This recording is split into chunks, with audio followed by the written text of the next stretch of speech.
Our protagonist was reminiscing about his life in a lush green forest, as what he thought would be a laid-back camping trip turned into a full survival camp. He wonders if it's gonna be alright, and in the middle of this unsettling environment, he thankfully had this reliable skill of his backing him up, which was craft gear. He just wanted to explore more of this world and eat some good food. He went back to think of the time when it all began, where in his previous life, he used to be a 35-year-old corporate guy who moved to Tokyo in hope for a life-changing work. But instead, he was stuck in a life cycle of a painful body, overworking office hours, and an exhausting repeating schedule with no room for hobbies or enjoyment. One day was on his way home like usual, and he was in a state of semi-consciousness. He didn't notice the truck until the moment of impact, after which everything went blank before his eyes. But somehow he was able to hear a sound, assuring him there's nothing to worry about. Sojiro realized he was hearing the voice of the goddess, and she calmly explained his body was destroyed and he died. But Sojiro asked, "Don't people's souls disappear when they die?" The goddess replied it should be obvious with his example as he was still present somewhere. She joked a bit, then in all seriousness told him that once he did something kind for her by picking up a statue of her from the ground and putting it back in the shrine. That action led him to connect with the goddess, and since he was a very good and kind child, she would be pained to see him vanish just like that. So she wanted to give him another chance at a new life, and Sojiro wondered if it was like starting a new game. She mentioned there were some worlds she could send him to, but she wanted to know what he wanted. Sojiro thought for a long time about what exactly he wanted and replied he wished to live leisurely. He didn't want anything that would remind him of the exhausting life he had before he died. And by living leisurely, he doesn't just mean to only exist, but eat good food and have lots of things to enjoy along with his leisure life. Like the life of a camper who enjoys his life while exploring and crafting things. And it should be somewhere with not much crowds either. Goddess remarked that was a great wish and she knows just the right word for him. She granted him the blessing of craft gear skill and told him he would have 2 powers with this. After explaining it to him, she also added he could store the gear he crafts in sub-dimensional space and store and call it out whenever he wants. Sojiro thanked her for what she was doing for him, and with that she sent him to the other world right away, wishing him a great life ahead. She mentioned her name was Anna, the mother goddess, and granted him her divine blessing, the craft gear, which would help him achieve both power and happiness. She told him to make sure to enjoy his life happily, as she was using the last bit of her powers on him. Sojiro was confused why she was doing that, but the next moment, he was born into another world and woke up in the midst of a forest. Sojiro decided to see what it's like here, and surprisingly, this body of his was feeling too light as compared to the past. In a long time, he didn't feel tired, instead his body was filled with lots of stamina. He didn't expect to get so many other perks along with getting the divine blessing from the goddess, and now he wanted to check out the divine tool he was given. He activated craft gear skill, and the next moment, something materialized in his hand and formed a dagger. Sojiro figured it was a success, and even storing the dagger was pretty easy. Sojiro thought it was cool, like those heroes in the anime. Next, head to figure out where he was, and even though there wasn't a crowd like he wanted, it was kinda too silent as if not a single human lives around here. He used craft gear to summon the dagger again, and it's time for some camping while surviving monsters in this world. He took a breath and prepared himself to get moving, since talking won't get him anywhere. What he could do now was to grasp the current situation and his own abilities. He recalls being told his divine tool could transform, and if he leaves it far away, it would come back as well. So he decided to try it out right away. He began imagining another tool than a dagger, and in a few moments his dagger transformed for real. It means the goddess was right about the tool being able to turn into anything he imagines in his mind, and right now, he had it transformed into an axe. Sojiro was feeling cool over the shape-changing tool, and since he didn't know how strong it was, he aimed at a tree in front of him and threw the axe at it with all the strength he could muster. To his surprise, the axe hit the tree so hard, the tree broke down in just one blow and began falling. And an even more shocking part was that the tree was falling straight in his direction. Sojiro could not believe it, and he didn't want to die on his very first day like this. Out of panic, he shouted at the tree to wait, and the next moment, it really did freeze right above his head. Sojiro didn't expect that would work for real, and he survived somehow. Sojiro remembered his second power was to fix things in place. Like if he were to make a birdhouse, for example, he would need to secure the board cut while cutting with another hand, or nail it by using another hand to hold the board. So for times like that, this skill would come in handy since he could fix anything anywhere. And if he fixes a board in space, he could just craft things without having to use nails and attach with this skill. He could also release it if he wants, so it's like he could fix time and space for an object touched by his divine tool. While the goddess doesn't think it's a big deal, Saojiro knows full well how amazing it is to manipulate space and time. After her explanation, Saojiro was back to his current situation, and he spotted his axe from before. He retrieved it with skill and transformed it back to a dagger, fearing its overwhelming power. Now he decided to make a staff for himself, which would act as a sensor on uneven ground, and also check for snakes before walking forward blindly around bushes. First, he snapped it in half with a knife, and it was done in an instant as if he sliced butter. He knew this tool here should be handled with extreme care, then he continued and ended up bringing out a good shape of the stick with its surface peeled off. He also made a handle separately, then attached it to the stick with fixing skill. The stick was prepared now, and he kinda wanted to check out the power of the stick. He swung it around hitting trees and walls, and the stick was as good as solid stone. He could still process the parts of the staff and undo the fix to remove handles and then reattach them. Now he knows for sure that with these amazingly sharp knives and axes and the fixing skills, this craft gear was really something worthy to be called divine, and he could manage surviving with their help. He walked further into the forest, and his next step was to find water since humans would die in 3 days without it. Also, he didn't want to get lost, so he needed to find a place that's easy to spot and could be used as a landmark. He was glad he wasn't feeling tired even after walking so much, which must be due to goddess blessing. Saojiro was enjoying his freedom, although his stomach wasn't enjoying much since it was hungry. After some exploration, Saojiro found it unbelievable that he managed to find a river so easily. It solved the water problem for him, but since he wasn't thirsty right now, he won't get water and build a shelter first. And while at it, build a bed as well. He found a good flat spot, gathered materials, and tied them with fixing skill. Next up, he designed the frame and covered it with more branches and leaves on top to protect it from rain. Inside, he made a bed with branches and leaves to preserve body heat, which would have been drained endlessly by ground. With this, his shelter was completed, and now that he made something, he was reminded again how great craft gear skill was. Even without arm strength or a saw, all the work was done efficiently without consuming any stamina. On top of that, he hasn't rested yet and has been working continuously, yet he doesn't feel tired at all. Saojiro then saw a monster rabbit behind him with a horn on its head. He wondered if it was dangerous or not, but the moment the rabbit saw him, Saojiro sensed danger and raised his staff reflexively to block the incoming sudden attack by the horned rabbit. Then out of panic, he activated craft gear and fixed the staff in place, which ended up freezing the rabbit's position along with it. The rabbit was hovering with its stuck horn, trying to release it but to no use. Saojiro was glad he used his brains there and stayed on guard instinctively, as he read once that any animal in the mountains was hostile. Thanks to that knowledge, he was able to calm down and take immediate action there, and his light body helped him follow the movements in time. He was thankful to the goddess for giving this body to him and also thankful for today's meal as well. The rabbit could feel goosebumps, seeing the man pray there before eating him. Saojiro looked at the rabbit, which was making a cute face trying to gain his pity. But Saojiro knew better not to fall for that, and was gonna butcher it anyway since he was hungry too. He dismantled the rabbit with the dagger, following the butchering process, and thankfully there doesn't seem to be a poison pouch or anything dangerous. The only strange thing in it was the heart, which was different from rabbits back in his previous world. He washed the rabbit's skin to prevent spoiling, and right at that time he heard something nearby. Saojiro looked there and saw it was a cute dog. Since he was a dog lover, he called out the cute adorable puppy and asked if it was lost. He didn't think there was any other presence nearby, so this dog was alone. He got an idea and offered some of the meat to the dog, and after it smelled it, the dog began eating something from the box. Saojiro noticed the dog had a ribbon around its neck, which means it was a pet. Then some sounds started coming from the forest, and the dog got alerted. The dog barked once and ran away without stopping, while Saojiro tried to. He wondered whose pet it could have been, and noticed that the dog only ate the heart and left other meat untouched. Right then, the noise from earlier grew louder, which startled Saojiro, and he saw someone was standing on a branch. It was an elf girl with a bow in her hands, seemingly confused after seeing him here. And so was Saojiro, since he had never seen an elf before. The elf girl asked him if he saw a puppy around here. Saojiro understood she must be the owner of that dog. But before he could answer, she saw the meat and thought he ate the puppy. Saojiro told her it's a misunderstanding. He didn't do anything to it, and the dog headed in another direction a few moments ago. She was relieved to hear that and apologized for doubting him.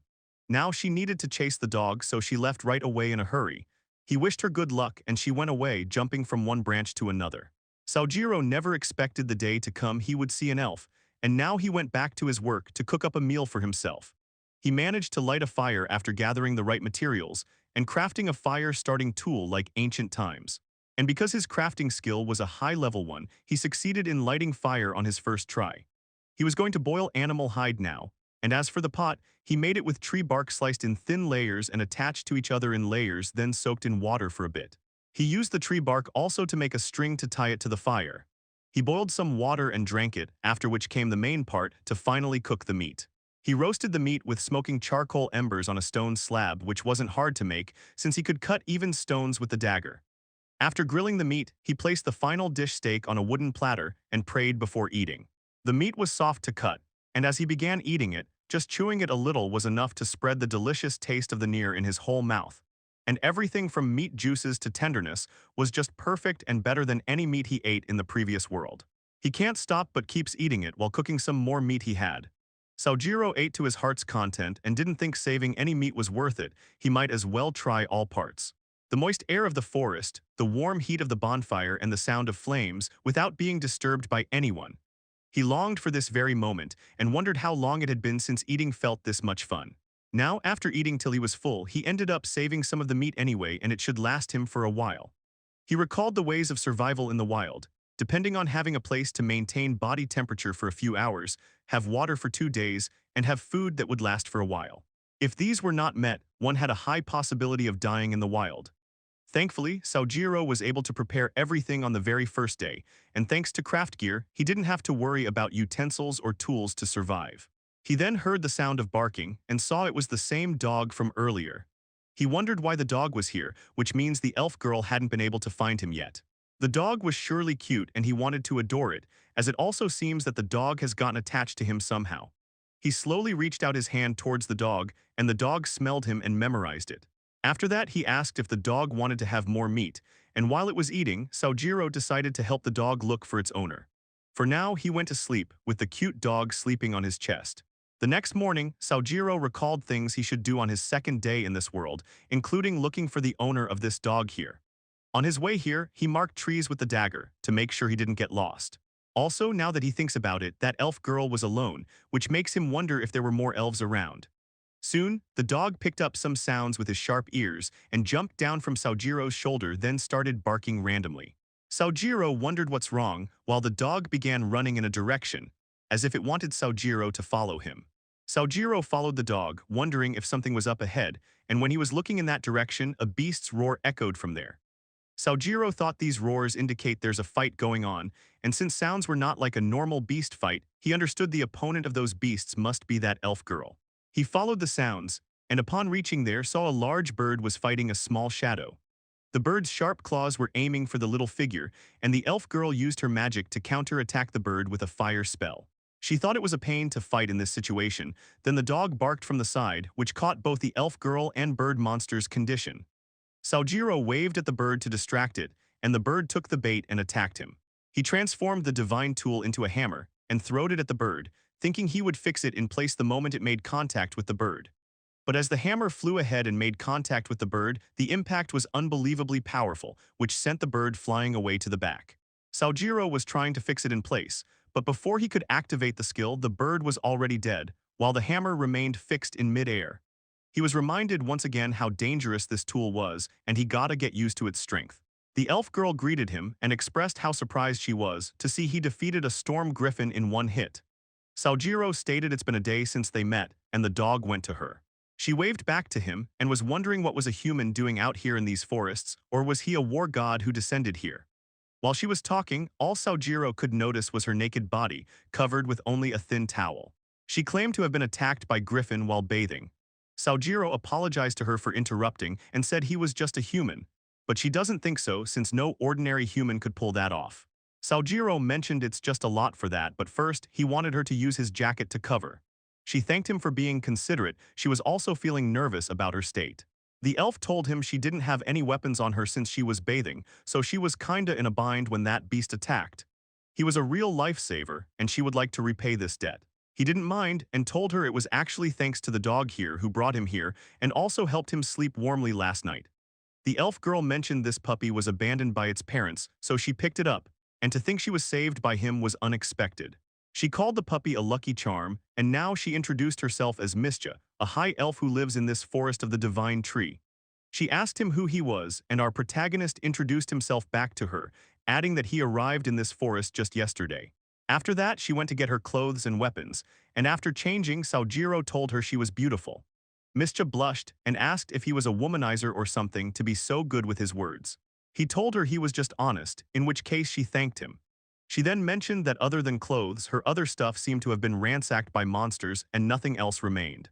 Saojiro asked if her village was nearby, he could escort her, but she replied there wasn't one nearby and her village was actually far away.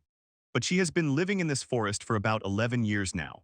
He was curious if she had some kind of situation. Mr. replied it wasn't like that, and she left it a long time ago. She was just living in this forest out of her own stubbornness. Actually, this place was blessed by the elven ancestors and called the Forest of the Divine Tree. But their elf descendants were no longer able to live here at some point. She went close to a tree, explaining that there were so many creatures and trees that were only found here in the whole world. This was a forest untouched by anyone for 1,000 years, and her job was to find a way to use this place. Saojiro asked her why it was untouched for that long. She was shocked he didn't know and decided to just show it to him. She tried to stab a tree with her short sword, but it only left a thin scratch. Mischa showed him that, saying the trees here are as hard as a stone, and it's the same with monsters and plants, too strong compared to the normal ones. Apparently this forest was created by progenitors of the Age of Gods and was once sustained by divine treasures. But greedy ones plundered those things during the Age of War and were gradually lost. Saojiro was kinda curious, so he took out his dagger and tried scratching the tree like her, but his dagger went through it like no biggie. It happened so casually as if it was a natural thing, and Mischa also tried to pierce the tree with her dagger, putting a lot of force while maintaining a poker smile. Saojiro knew she was trying to show her strength, and when she couldn't do it normally, she resisted using full strength and pushed the dagger desperately. But even after that, she could only manage to stab 1/3 of her dagger into the tree. Whereas Saojiro's dagger was all the way in. Mischa broke down, admitting her defeat strength-wise, then Saojiro told her he could do it only because of this tool. She listened to him as he told her about his story of how he arrived here. She was shocked to learn he was one of those sacred ones and apologized for not knowing that before. He thought he should apologize for being ignorant, as he didn't know that in this world, those who received powers of divine tools from goddess directly were called sacred ones. They were worshipped like priests or clergy. Saojiro told her to keep talking to him casually, no need to be too formal. Mischa figured doing just that, and he asked if she knew where to find salt. Fortunately, she did, and offered to get it for him. Saojiro was glad since having salt would change a lot of things, because salt changes the whole taste of food, and his goal was to enjoy as many flavors and tastes as he could. He was sorry to be a burden on her for a bit. Mischa assured she didn't mind at all, and reminded him he saved her life before, so she would surely want to repay him however she could. After that, she went to get salt and some more stuff, while Saojiro decided to wait here for her. He was honestly impressed by how he could remain normal, even when so many things happened one after another, and he wished to say thanks to the goddess for everything. Now he was excited to cook up his first meal with salt in another world. After gathering ingredients, he washed them thoroughly and soaked them in water. And so far, he collected herbs which looked edible and similar to the ones he knew from the previous world. He tried some of them yesterday as well to see if they were safe to eat, and since nothing happened to him, it was a green signal. But he was unaware he had been blessed with a special body by the goddess, so any harmful effects would have been neutralized. Soon, Mischa returned to him and asked if he was cooking something. He nodded and mentioned having caught a rabbit for some meat, and he could cook for her as well for some salt in exchange. She agreed and gave him a rock salt. Saojiro really appreciated her help, and she promised to do more for him to repay later. And aside from that, she mentioned she could only use some daggers and magic for a while, so she might be inconvenient in fighting. He asked if there wasn't some town nearby, but the problem was she didn't have any money. She lost everything she could have traded in that ransack. And with having to take care of this little puppy, she couldn't do much right now for it either. She apologized if leaving it to him was a burden, but he was fine since he likes dogs. Mischa thought he was a good guy, but he didn't think he's as good as her. She then asked him if he was going to boil the rabbit, to which he agreed and said he would make broth with it. He would use rabbit's spine and rib meat for broth by first blanching it, then removing scum while it boils, and once the exquisite smell is drawn out, he would remove the bones and use the clear surface layer for soup. He wishes he could strain, but it can't be helped right now. However, Mischa was confused about something else and asked him what was broth and soup. Saojiro was shocked she doesn't know that and said she would get to know it since he's cooking for her. She couldn't wait to eat it, since the excitement of eating an unfamiliar dish was great. Moreover, she mentioned the fact he caught a horned rabbit by himself was impressive, because it's hard to catch and even nobles would be thrilled by its meat. Saojiro asked her what she would have done if she caught one. She replied she would probably just roast it whole and make a feast out of it. Saojiro can't imagine eating meat like that and figured he should cook fast. He told Mischa she could play for a bit while he's busy, so he went to play with the dog. Meanwhile, Saojiro was kinda feeling bad for these guys to not know of such amazing dishes, and he knows many since he was from a country known for its variety of dishes. When the meal was completed, he served the broth, along with the seasonings he could gather from around the forest. Mischa was thrilled, as she had never seen such a beautiful soup before. She tasted a bit of soup and gave her feedback that it was really delicious. She hadn't tasted something this good in over 100 years, and Saojiro was glad for her. Now he also sat down to eat, and he had to admit, salt changed the whole vibe of the meat, making the dish overall tastier. Back in Japan, this dish would have become a gourmet frenzy. While he was enjoying his meal, Mr. remarked that this must be their lucky day to get such a proper and delicious meal. He looked at her cheerful and genuine smile, which made him feel better as well, and he admitted it was surely a lucky day. She then asked Saojiro to give this puppy a name since it doesn't have one yet. Saojiro wonders why she asked him for that. Mischa figured being named by a sacred one would make the puppy's name more meaningful. In that case, he thought of naming the puppy as Mac, which was the name of a famous horse back in Japan, and it also has a famous lore, that a guy named Marta Toshimasa tricked his uncle into a cold bath and stole his horse named Mac. Saojiro can't reveal that he got this idea from when Mischa was attacked during her bath, so all he told her was that it was the name of a famous horse. She and Mac liked the name, then he asked her if there's anything they could use from Storm Griffin, like meat or something. Mischa replied they could eat the meat, but it was known to have a really bad smell, and its claws and magic stone might be of some use. Saojiro asked her what's magic stone. She explained it was like the core of a monster, formed inside their heart once they become strong enough. They are pretty valuable, so she advised him to store them whenever possible. She went and harvested a magic stone from Griffin and showed him how it looks, although this one was completely shattered. Saojiro figured he should go for the head next time since his hammer was the one to shatter this stone. She told him to be careful, some monsters won't die that easily, and asked if she could feed these magic stones to Mac. He wondered if that would be alright for him. She mentioned he might be small, but he would need to take in a lot of mana to grow. Saojiro realized Mac must have eaten the stone that time too when he offered the rabbit to him. Next, she told him that Griffin's claws were said to have purifying powers, so if he soaks them in water, he could avoid stomachache issues. And if he washes his hands with it, they heal faster. If one pierce raw meat with it, it is preserved for weeks. Saojiro asked if he could have half of claws then. She didn't mind him having it all, but he mentioned it's just to be cautious. Because if one of them loses theirs, they could help another later. She thought it was a good plan, and unlike her, Saojiro figured Mac didn't seem to be wanting to share meat from Griffin. Mischa mentioned she needed to set up a new base soon, but if it's okay with him, she would like to build it near his. Since Mac was also attached to him, she wanted to see him often. Saojiro thought there was no real reason to refuse, but parting ways with Mac would be a bit sad. He thought Mischa had been a huge help, and she also wished for him to have a peace of mind when she's around. Since he was a human from another world and might not know and be surprised by many things here. So if she's with him, he would have someone to rely on and explain things for him. She promised to be right beside him and support him. His worries were eased upon hearing that confident remark from her and agreed sure, it'd be great if she would support him from now on. She recalled how he was surprised upon seeing her. Saojiro nodded. It was indeed his first time seeing an elf. Mischa claimed to have been just as surprised, because seeing a human was really a big deal out here. She guessed they were the same then. They laughed together, and Saojiro wondered how long it's been since he laughed out loud like this. She found this situation a way lot better than being alone, and Saojiro was reminded again he was reborn for real and had also made a true friend. Everything just changed so drastically that he hasn't caught up yet, and wishes this moment of happiness could stop for a moment. Due to the unforeseen future, he was hesitant, worried that anything could happen and these good times might not last long like previous life. But he wanted to trust her and asked her to stay near him. He wanted to accept these changes slowly to live this life to the fullest. She agreed with him, having no second thoughts there, and Mac was also there to make their happy moments more enjoyable. Later, he recalled what happened so far, with Mischa's base being destroyed by monsters, and he didn't want to go back to the shelter he made, since it was temporary anyway. They found a good spot and decided to build a new base.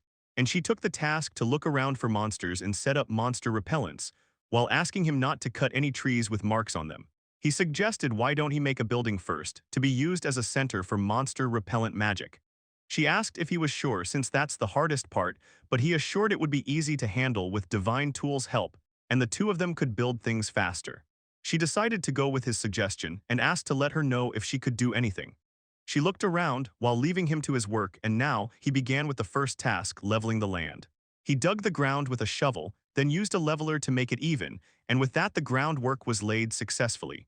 Now he had to gather building materials, so he went to a tree and first made an undercut, which would determine where it would fall. But since he still wasn't used to using an overpowered axe, he ended up cutting it whole from the top point of the pivot, which ended up making the tree fall in his direction. He stopped it with his fixing skill and continued on getting more wood while practicing. By the time Mischa came back, she was surprised he was already done with logs, making her wonder if he used magic or something. He told her she was the only magic user among them, but she didn't think even with magic she could do it. She was nervous now, wondering if there's anything she could really help with. He asked her to help him carry the logs to the campsite then. Sojiro and Mischa carried the logs together and placed them all in the spot where the house would be built. She asked what's next, to which he replied first they would have to build an entrance, then build the sides with split logs. While doing that, he fixed logs in the air to use as stairs, and she thought it was kinda strange and funny. Sojiro was also finding it hilarious himself, since it was like a game glitch. Next, he made the ceiling of the house by laying logs and applying bark sheets on top of them. He also added some more materials to strengthen the roof, completing the whole house process. Although he hadn't thought of what to do about the lighting, it was dark in here. Mischa helped him by using light magic, and he wished he could use it too. Mischa pointed out she could barely sense any magic from him, so he might not be able to use magic at all. Sojiro looked down after hearing that, and she comforted him that using divine tools was plenty useful. Next, I made a hole in the house and stacked stone and soil to build a fireplace. This way, they could warm up by the fire and also do some cooking without going outside. After that, he dug a ditch around the house to divert rainwater to other areas, and figured for now it should be enough. Mac came to play with him, and when he saw him, he decided to take a break and wash up for now. After washing themselves, he rested by the river, enjoying his feet hanging in the cold water. Mischa called him out and said she found some good soil for further building uses, and since they were gonna make 2 houses, they would need to move quickly. But before that, she decided to take a break and sat right beside Sojiro. Sojiro found it hard to take eyes off her beautiful legs, while she was playing with water and said she would do her best to help him. But he thinks her magical light alone was super helpful. She doesn't think so, while Sojiro figured having a light for brightness was better than a campfire in every way. However, he did not want to make her feel guilty by doing most of the work alone. She remarked that crafting things with him was really fun, and in that moment she whispered his name from up close, which created a little tension in Sojiro's heart due to the close distance. But turns out she only wanted to say she used that wooden scoop for the first time. He corrected her that it was a shovel, but from what she knows, shovels look like small one-handed tools. He told her that's a scoop actually, so to correct, a scoop was a shovel and a shovel was a scoop. She seemed confused. Sojiro found it funny and chuckled. She hit his head for laughing at her, but he couldn't help it, and figured they might have different names for tools depending on the region. After that, he told her it's time for the soil work. He mixed clay, dried grass, and sand with water until the texture was right to craft a crude mortar. Then applied the mixture to the outer walls of the house to seal out the drafts. For now, he used a makeshift door with a bark sheet, which concluded today's work, leaving them with 2 houses to stay for the night. She was excited since this wasn't something that could be built in one day normally. Mischa asked if she could really live here too. He agreed since she helped him a lot, and to live here better, he figured he should make a proper bed. Mischa was flustered as she found it suspicious because in this world, humans say that a man who is picky about beds spends too much time at brothels. Sojiro denied being a pervert like that, after which they went to their respective houses. But later, she came to his house asking if he was still awake. Sojiro was and allowed her in. She came because she forgot to turn off the light, and figured she should do it since he got asleep. Sojiro wanted to stay up a little longer, which made her curious if he was making something. He replied it's nothing special, just something he felt like he should. Sojiro was crafting a statue of the goddess, and Mischa asked if this was the goddess he met. The statue of the goddess looked really beautiful, but Sojiro mentioned he never saw the face of the goddess. He could just feel his hands move while hearing her voice. Mischa understood as much of his interpretation then, but still it was lovely, and she figures the goddess would be pleased. He hoped so, then Mischa asked him if he knew the name of the goddess.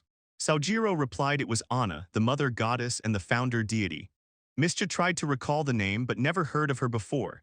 She wondered if an older elf might know something. Saojiro stated something else spoken by the goddess, that she used the last of her powers on him.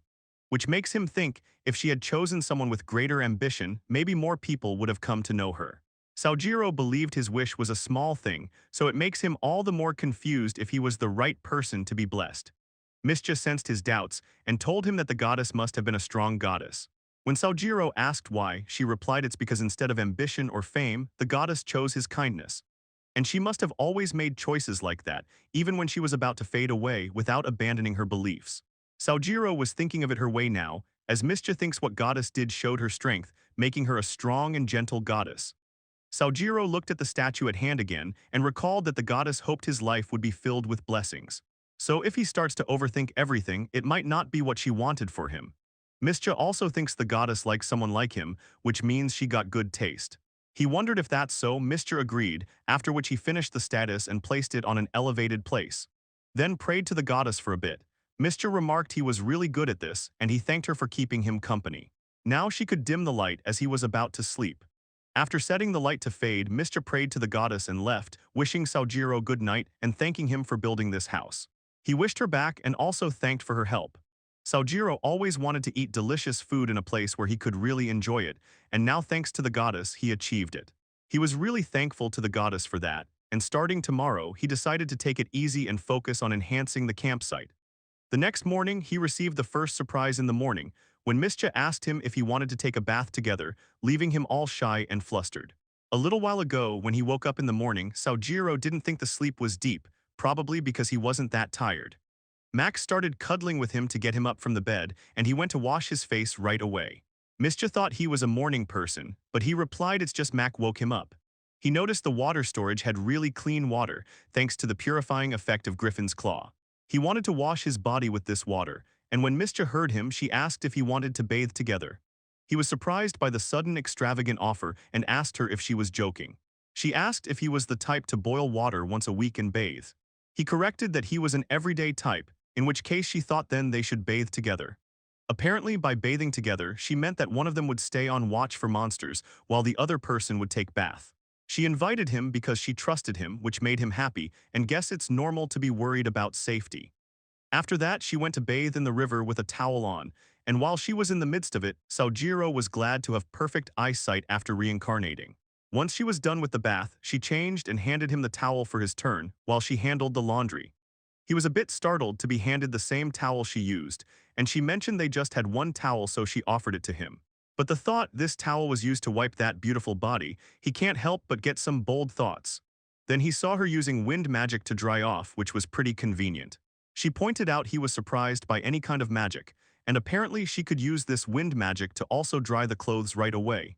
He decided to just go and bathe now.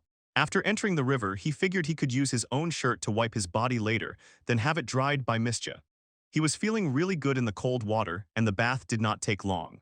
After the safe bath, Saojiro cooked up breakfast for them. She asked him what he was gonna do today, to which he replied having thought of making this place more livable. He wanted to make furniture for the house and also do some hunting. Mischa took the task for hunting and figured she would train Mac while she's at it. She noticed he was working on something. Saojiro replied he was making table and chairs first, and that too at a height Mac could not mess with. And so he went on to make a table, but before that he would make another table to make a table, like a cross stand. He imagined how the designs should be and crafted the legs and feet first.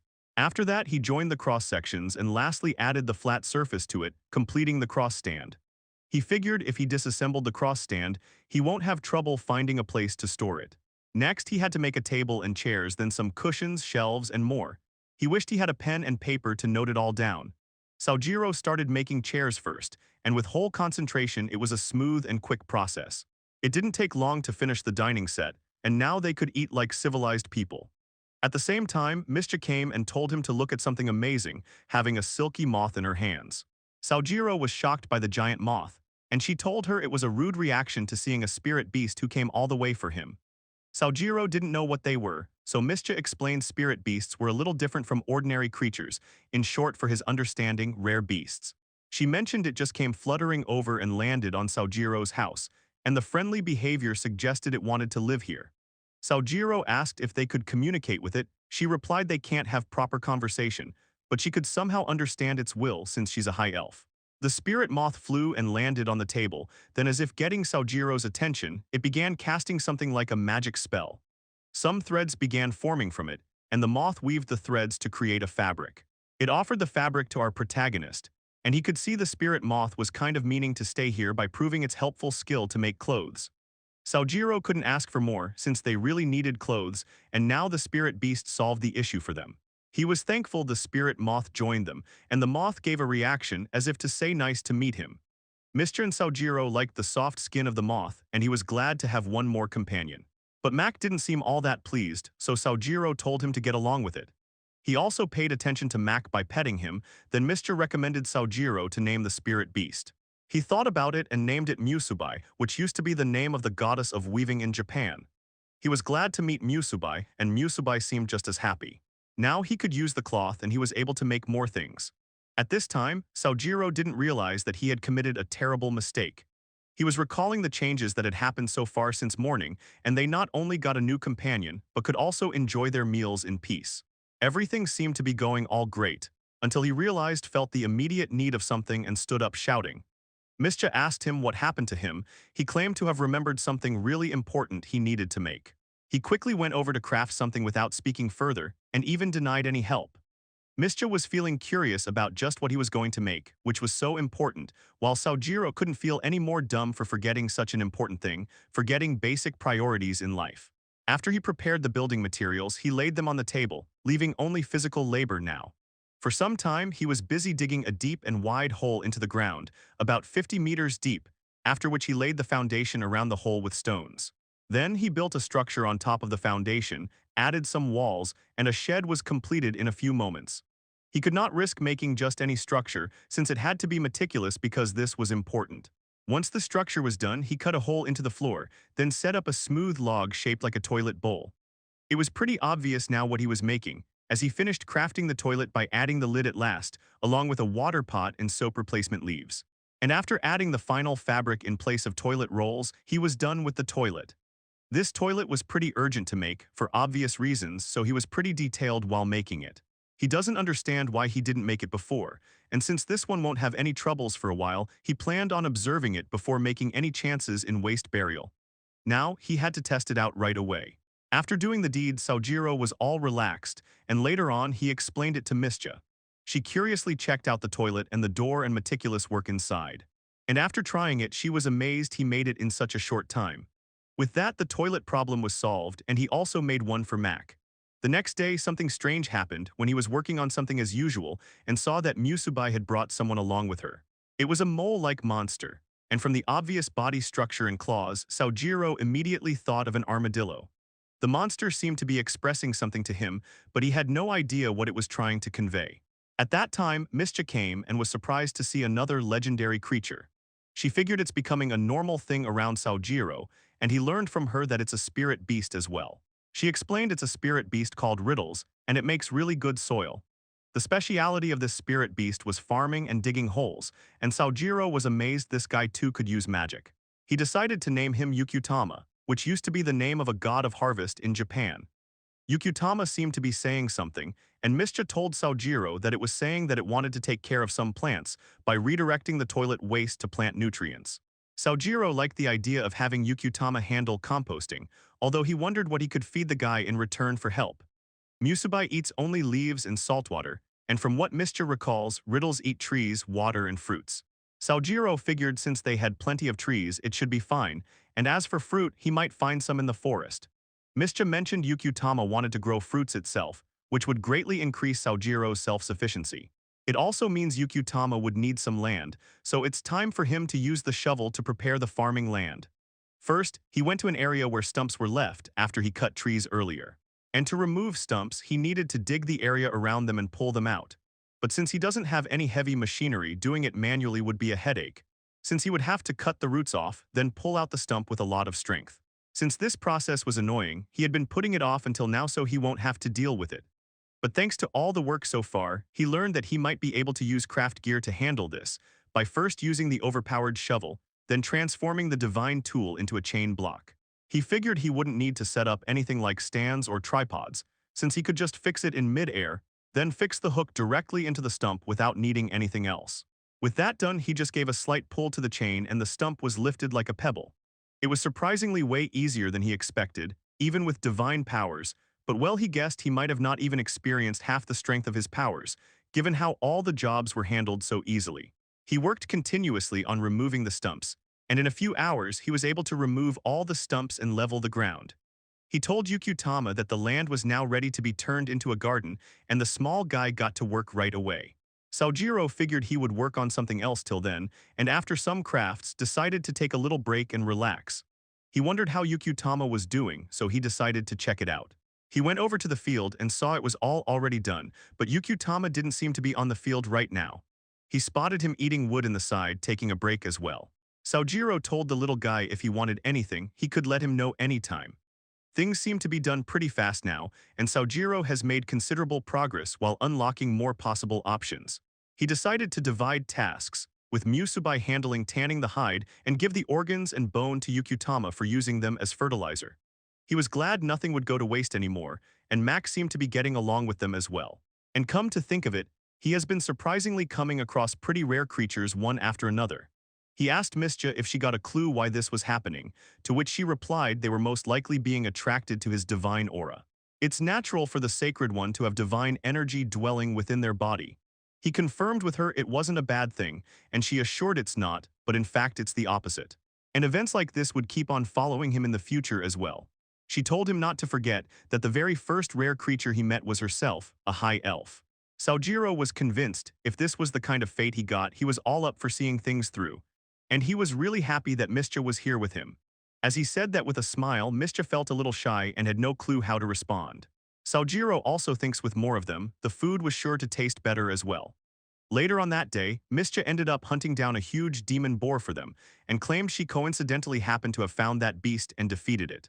Saojiro liked this life with one good thing after another. Meanwhile, in the Adventurers Guild in the nearest town from Forest, a person in a dark hood went over to the reception. The receptionist asked them to show their guild card, and after taking a look at the card, her eyes were wide open in amazement, because this person in front of her was a famous name, Ayano of the Black Sea Guild. Her loud voice caught the attention of everyone else, and they didn't expect the infamous Ayano to be such a small, scrawny figure in person. However, the looks could be deceiving, since that person was the royal court's personal mage. They wondered what she was doing out here, and the receptionist questioned the same, what brought Ayano here. Ayano declared that she was currently heading to the forest of the divine tree. The next day, Saojiro noticed they would run out of salt soon, so he asked Mischa where she got the salt from. She gathered it from the downstream and thought if they were going to gather stuff, they should stock up in things other than salt as well. She mentioned there was actually a human town in the downstream, so he should come as well.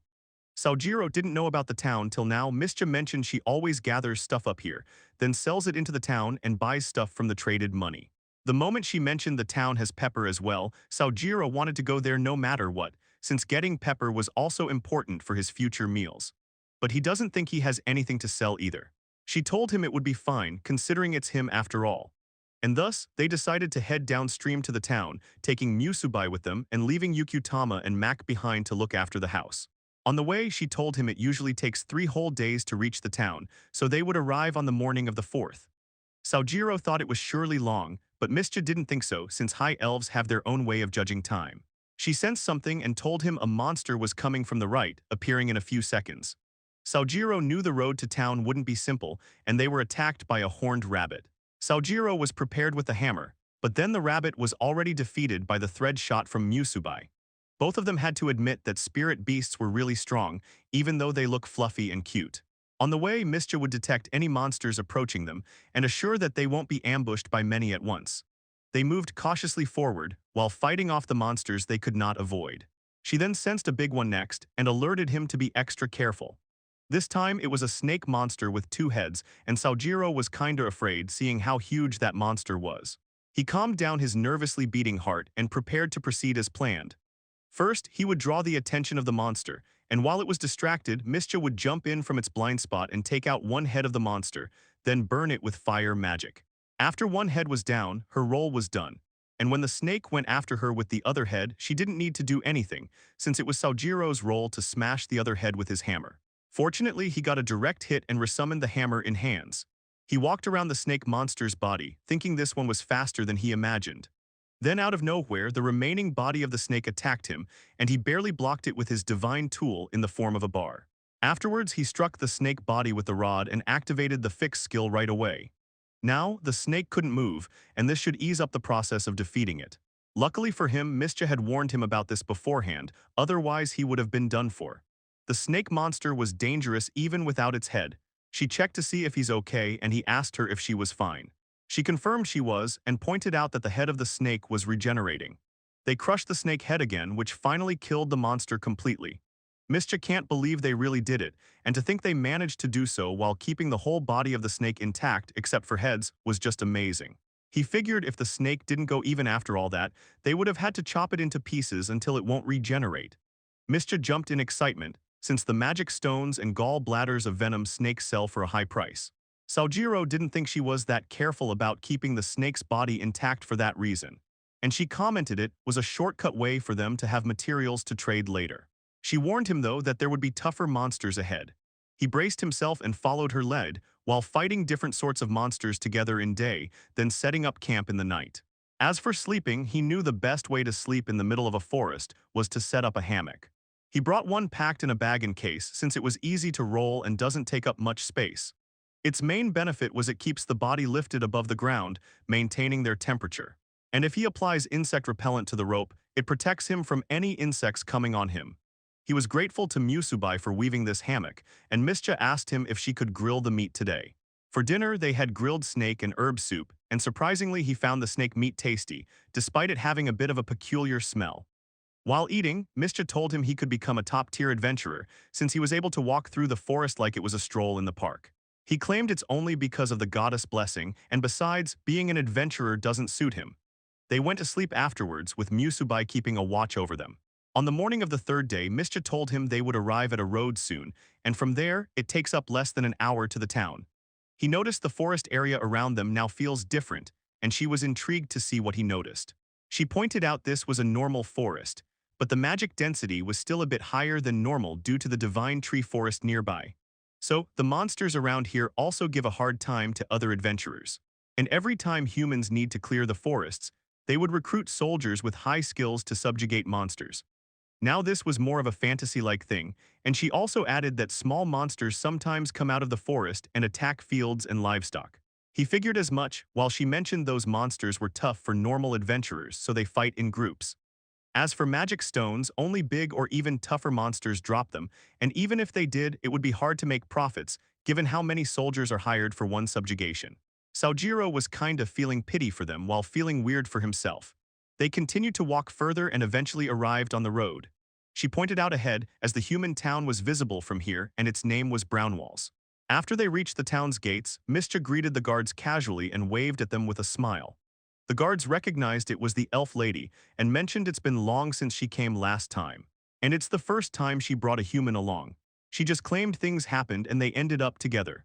The guard knows it's not necessary to check if this guy's with her, but since it was the process, he checked Sojiro and asked for the tool. Mischa paid for him, after which they passed through the entrance, and Sojiro saw the guard having a smirk on his face while looking at him. He wondered what that face was just now. Either way, they were now in Brownwalls, a human town that relied on materials from divine forest. To Sojiro, it looked like a peaceful place, and Mischa told him she had been coming to this town for 20 years now, so she was practically treated like a local. He understood now why she got waved through at the gate, and on top of that, she mentioned having once done a favor for the Lord here a while back. And as for the gatekeeper, she has known him since the time he was a kid, and when he saw her for the first time, he pointed at her and yelled outside. He figured the guards were behaving nicely now since they were grown up, and when she asked what he meant by that, he couldn't exactly tell her that a beautiful woman who looks younger than the guy would always make them feel shy. And it also explained the smirk back then, as if the guy was thinking that Sojiro was another victim of elf charm. Next, they headed to the trading company, and right at the gate, they heard a guy shouting at some greedy merchant and running out of the place in a foul mood. He then saw our guy and asked what business he has here. Sojiro was nervous, then Mischa asked the guy if he was fighting again. He was shocked to see there was a man with Mischa, in which case he just wished good luck to the guy and ran away.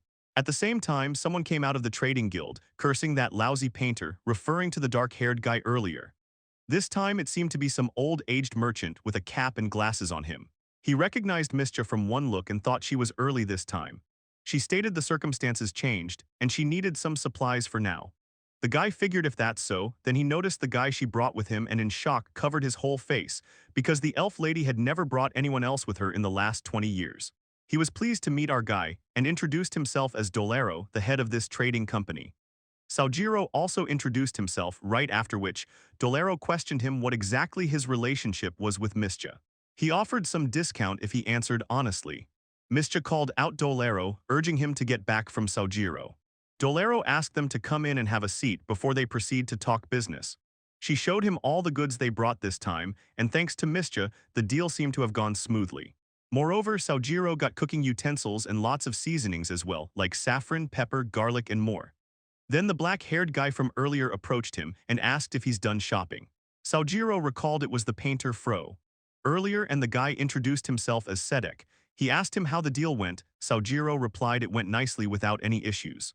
Sedek questioned if Saojiro happens to live in the Divine Tree Forest. Saojiro asked if there was a problem with it because he didn't know if he was allowed or not to stay there. Sedek assured him there were no problems, except for the part that no one could touch that forest due to its difficulty, and even the lordship rights could not be claimed on land where their power does not reach. Saojiro was glad to hear that, but Sedek was curious how Saojiro lived there. Because even cutting a thin tree took hours of swinging, and the monsters make it all the more difficult to step foot there in the first place. Saojiro replied he could just cut the trees normally, he managed just fine. Sedek was glad to hear that and mentioned that in that forest, the trees were beyond top-tier lumbers. Saojiro didn't know how different they were, and from his words, Sedek figured Saojiro hadn't tried selling charcoal yet. Saojiro replied that so far he sold magic stones and monster materials, which piqued Sedek's interest, and he thought Saojiro seems like a strong adventurer. Although he told him to be careful, because recently the most dangerous mage in the country has arrived here, and even the guild was in an uproar recently. Because people passing here usually come here aiming for Divine Tree Forest, and it was the first time that such a big shot as that mage came by. He advised Saojiro to seek help from the Adventurers Guild if he finds himself in trouble. And lastly, he kind of wanted to know what Saojiro wanted to do in the forest. Saojiro remained firm and replied he doesn't want anything in particular, just live by eating delicious food and relaxing out there. Sedek liked the answer, and at the same time Mischa was done with negotiations and came back. Sedek disappeared and Saojiro tried looking around for him. Mischa asked him what happened. He replied to have just met a kind person, that's all. Meanwhile, inside the trading guild, Dolero was sitting with a serious expression on his face as he muttered that the elf lady had been becoming more detached from reality already, and now she brought a man like that with her. Sedek entered his room and asked if Dolero needed some advice or something. Dolero reminded Sedek not to barge in like this. He would come to Sedek himself, since it would set a bad example if a lord were to come here so casually without regard for his position. Turns out, Sedek was actually Viscount of the Brownwalls town, and he doesn't think there's any value in maintaining meaningless dignity than taking meaningful actions. And he just thought it would be interesting, so he came anyway. Now when he asked what really happened, Dolero showed him the items he received from the elf lady and her companion, which were really high-quality magic stones of huge size, along with the gallbladder of a giant venom snake. Dolero thought he could not just sell top-tier items like these so easily, and moreover, the gallbladder was said to be a cure for all poisons in the world. Normally, the subjugation for a beast like that would have taken more than dozens of nights, so if Dolero didn't set a price matching that value, then it would not be worth it. Even a part of these materials was really costly. Sedek figured that unless it's a noble, no one else could buy these materials, and even for Dolero, it doesn't look like he could have bought these even after selling his entire warehouse. Dolero yelled at him for not being serious, and said for now, he has given them whatever they needed, but even after handing over many luxurious goods, the value still doesn't balance out. And that guy told him to keep the difference to himself for now, since he would be relying on this town more in future. Dolero can't believe there's someone he's indebted to now, that too worth more than his life at that. Sedek was amazed by Saojiro's actions, suggesting he has wisdom in commerce. Dolero also paid them some in cash, but they told him to just keep that money deposited here since it would be baggage on their way back anyway. So Dolero gave them a deed. Sedek can't help but laugh to see Dolero was made to take on a debt. Sedek nodded that was right, and to think he made the promise to an elf who was known to keep promises for 100 years literally. Sedek thought Saojiro must be quite a character, to be in an equal relationship with a high elf, and he also managed to make Dolero indebted to him on their first meeting. He had a hunch things might change from now on, and Dolero thought so as well, because the elf lady usually comes once every 1 or 2 years. But now she came early and even sold more than usual amount of goods. Which means that guy might be helping her clearing the divine tree forest. Sedek can't really know for sure, but he was certain Saojiro was at least stronger than Sedek to be able to bring magic stones of this quality. And by slight chance, he might even be more powerful than an entire army. He might not look it, but he seemed to have more to him than just charming looks. And besides, he was told by Saojiro that he cuts trees in the divine tree forest normally every day. Earlier he thought it might have been a joke, but after seeing the current situation, it was more inclined to be true. Dolero thought so, and he didn't expect to be terrified twice in such a short time at his age. Because first that dangerous mage showed up in town, rumored to have power enough to drown a whole ship. Fortunately, she went straight to the forest without causing any trouble. The name of that mage was known to be Ayano of the Black Sea, and it was unknown what she intended to do in the divine tree forest. Sedek lost his chance to ask her that, and as a lord, he feels like a small bone stuck in his throat from these incidents. Dolero figures either way he can't die in peace for a while, but Sedek was ready to make him work even as an undead. Meanwhile, Mischa told him she would proceed according to the plan and gather some rock salt and more stuff before heading back to home. And as for Saojiro, he would be heading back to base first with Musubai. They both wash each other off, wishing each other to be careful, and on the way back, Saojiro has a place he wanted to stop by first. But little did he know, the dangerous mage Ayano seemed to have already been wandering into the forest and had stumbled on the shelter made by Saojiro on his first day. Saojiro recalled that the items fixed in a spot by his skill would remain exactly like that forever, unless he released the power, so he should go back to the shelter he first made and release it. He needs to be responsible with this overwhelming power, because with great power comes great responsibility. Meanwhile, Mischa was on her own adventure, hoping to finish her work soon and get back to house so she could eat Saojiro's warm food. 2 days later, Saojiro arrived at the shelter and this place feels nostalgic to him somehow, since he began his new life here. Now he was about to dismantle the shelter when he noticed something was odd, as the inside of the shelter was strangely dark. Musubai suddenly pulled him back and he wondered what happened. He was starting to think Musubai was afraid of that darkness inside the shelter. Right then, he sensed a presence behind him and summoned a hammer right away. He saw a bear monster which was kinda huge in size and Saojiro was aware it was an aggressive monster. The bear charged at him and he remained firm at his place, ready to fight back. But when the bear was really close to him, suddenly someone cast dark magic, shadow manipulation, and strange octopus-like hands made of dark magic emerged from the shadows. They restrained the bear's movements and Saojiro wondered what was happening right now. He looked back in the shelter and found out the caster of that magic was a girl who was resting inside the shelter. She introduced herself with an evil smirk, but Saojiro didn't pay attention and just smashed the bear with his hammer. The girl was left dumbfounded by the mighty hammer, while Saojiro was kind of feeling bad for ignoring the girl, but dealing with the bear first was necessary. But some of the bear spoils ended up landing on her head, which made him think she must be pissed off right now. Saojiro then noticed the bear's head with something stuck in its teeth. It seemed to be the undergarment of that lady there, and when he turned to look at the girl, she wasn't visible anymore. He could swear he saw someone, then the girl's sound came from inside the dark shelter, saying sorry. Musubai then shot a sticky thread inside the tent and pulled out the girl, revealing she had been hiding in there all along. The girl screamed in fear and didn't notice when she got pulled out that easily. She cried out loud, whereas Saojiro noticed she was wearing a sailor uniform which happened to look similar to a Japanese student. He was wondering why she was here, and the only thing he could be certain about her right now was that she was surely the owner of that undergarment in bear's fangs. The poor girl was terrified now, and Saojiro apologized to her for Musubai's rudeness and the unfortunate incident.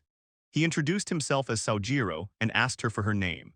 But she was too scared and could barely mutter any words. Saojiro felt guilty for scaring her too much. After a while, she managed to speak up and introduced herself as Chigusa Ayano. Saojiro formally apologized to Ayano again, but she replied it was her fault for being arrogant there, and she also ended up showing something unsightly to him. She was so embarrassed she wanted to die, hang herself, or throw herself to monsters or in front of a train. He requested her not to think of ways to die now, and more importantly, when she mentioned the train, he wanted to ask if she was also another worlder.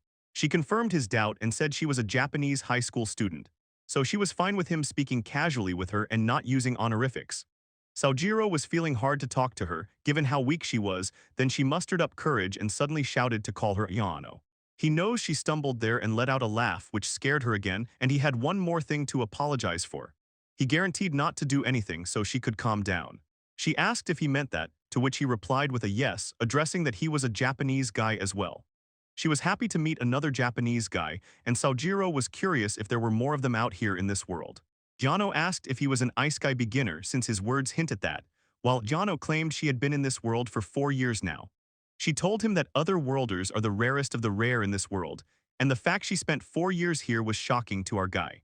He asked if she was wearing a uniform cosplay. To be wearing it despite spending so much time here, she should have passed school already.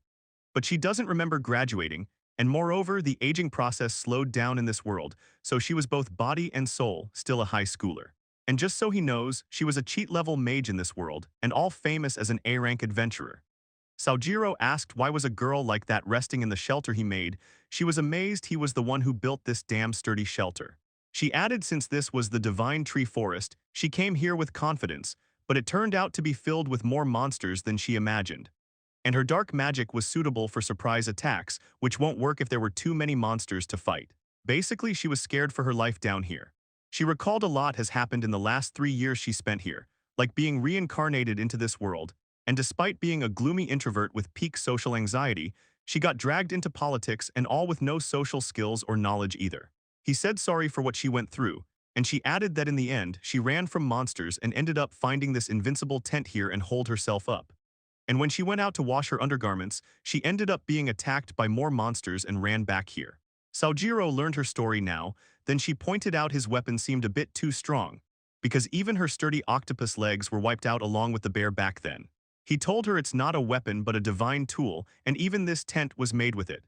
She was thankful to this divine tool, since she survived because of it, and even her dark magic of max level couldn't help her much in this forest. She loved this shelter so much she didn't want to leave it and make it her second home. But when Saojiro told her he came here to dismantle it, she was terrified and began crying that she won't let her home be destroyed. He asked her if she had made her own tent when she entered this forest.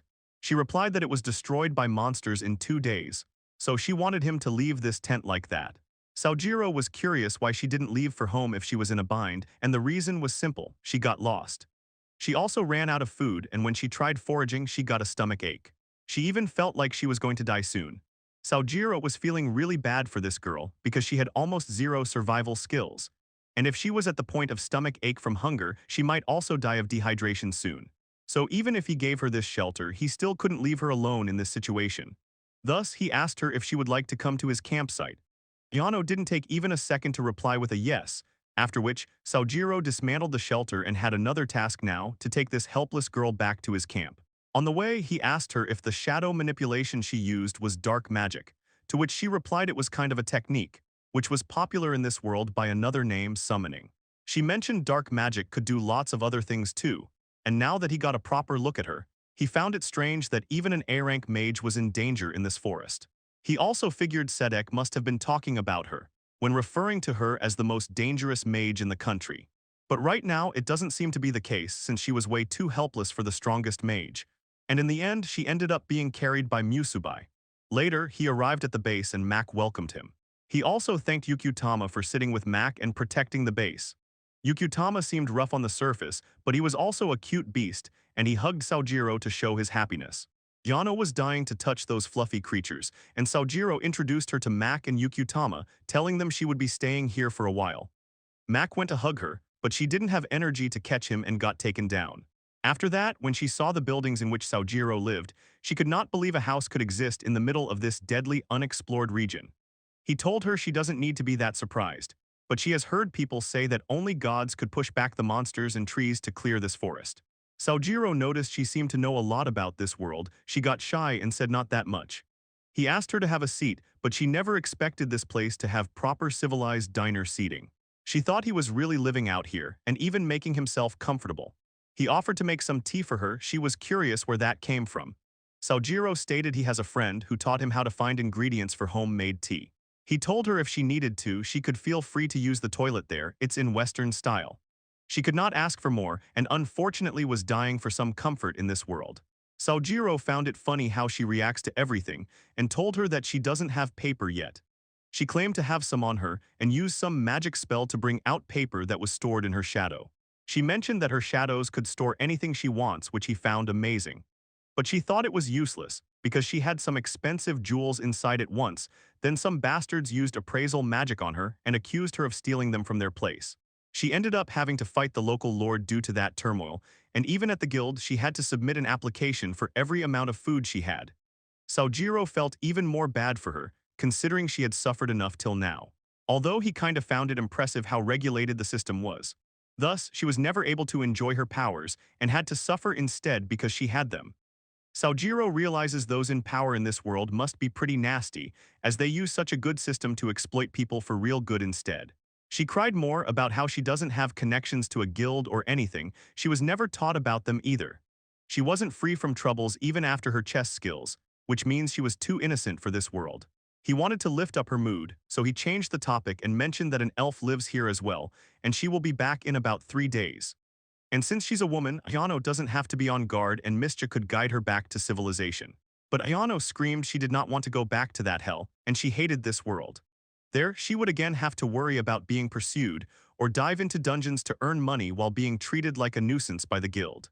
Sojiro recalls being in a similar boat and knows how she must be feeling. In his past life, he was sick of working a job with no future, and when he was a fresh graduate who didn't know anything, he just believed everything he was told and kept working himself to the bone. But his efforts were never rewarded, and he just kept being treated unfairly. So he took the plunge and changed jobs, only to find himself stuck in a different way. Eventually, he reached a point where he didn't know if he could trust his boss or coworkers. He also hated society and hated being part of it, just like this poor girl, who was thrown into all this at an even younger age than him. And lastly, she complained she could not even taste her food anymore. It was just painful to eat at this point. This moved Sojiro, and he told her she could stay here as well. He wanted to get her out of that tasteless life and promised to build a house for her as well. She asked if it was really okay. He confirmed it was indeed okay, but she would have to help them with whatever she could instead. She asked if it means being a footrest or a chair for him or something. He denied it, but she thought her only value was these skins and bones, and she was too short as well. He requested her to stop trying to be a furniture and made it clear to her that her magic was wonderful.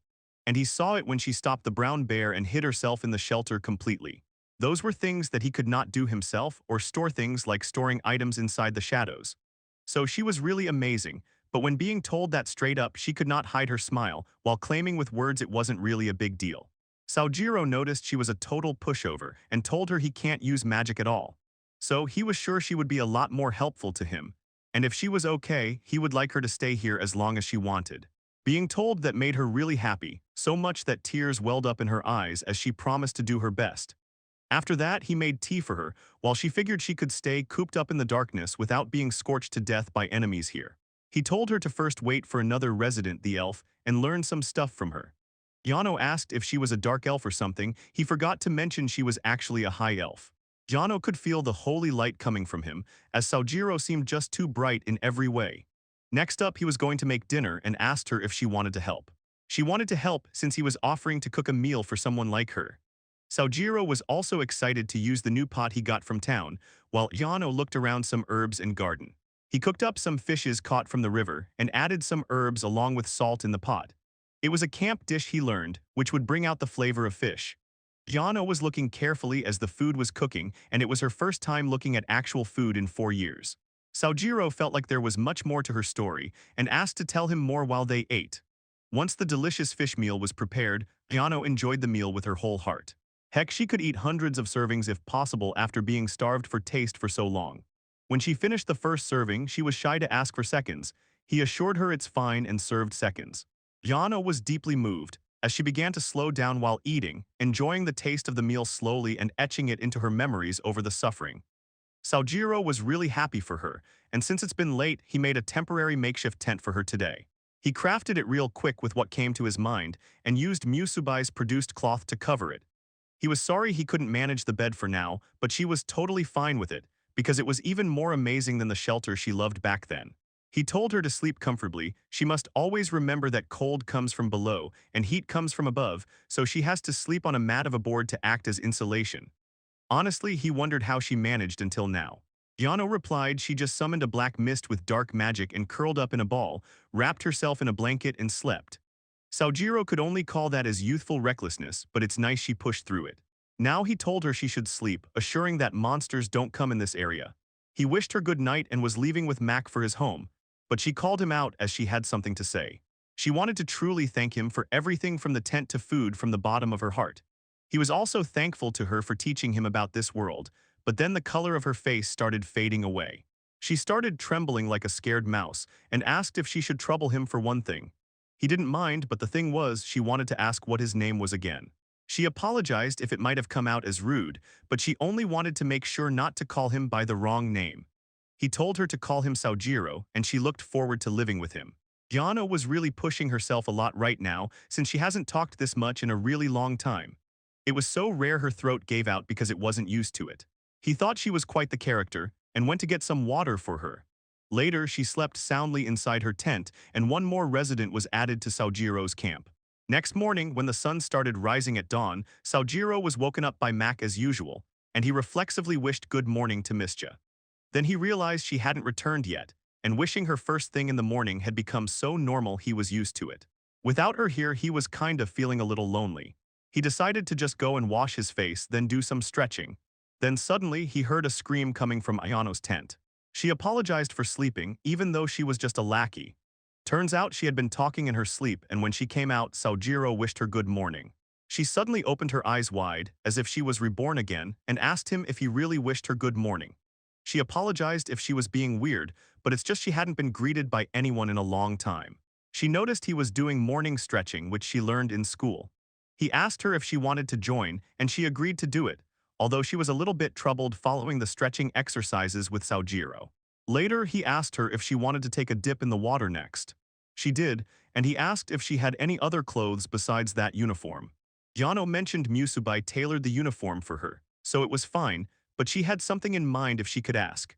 She wanted to have some undergarments made by Musubai if possible, and that request reminded Saojiro she wasn't wearing anything down there. He apologized for not noticing, but she claimed to be fine, saying it felt kinda liberating. He wished she wouldn't say things like that so casually, after which he took her to the river and gave her some soap.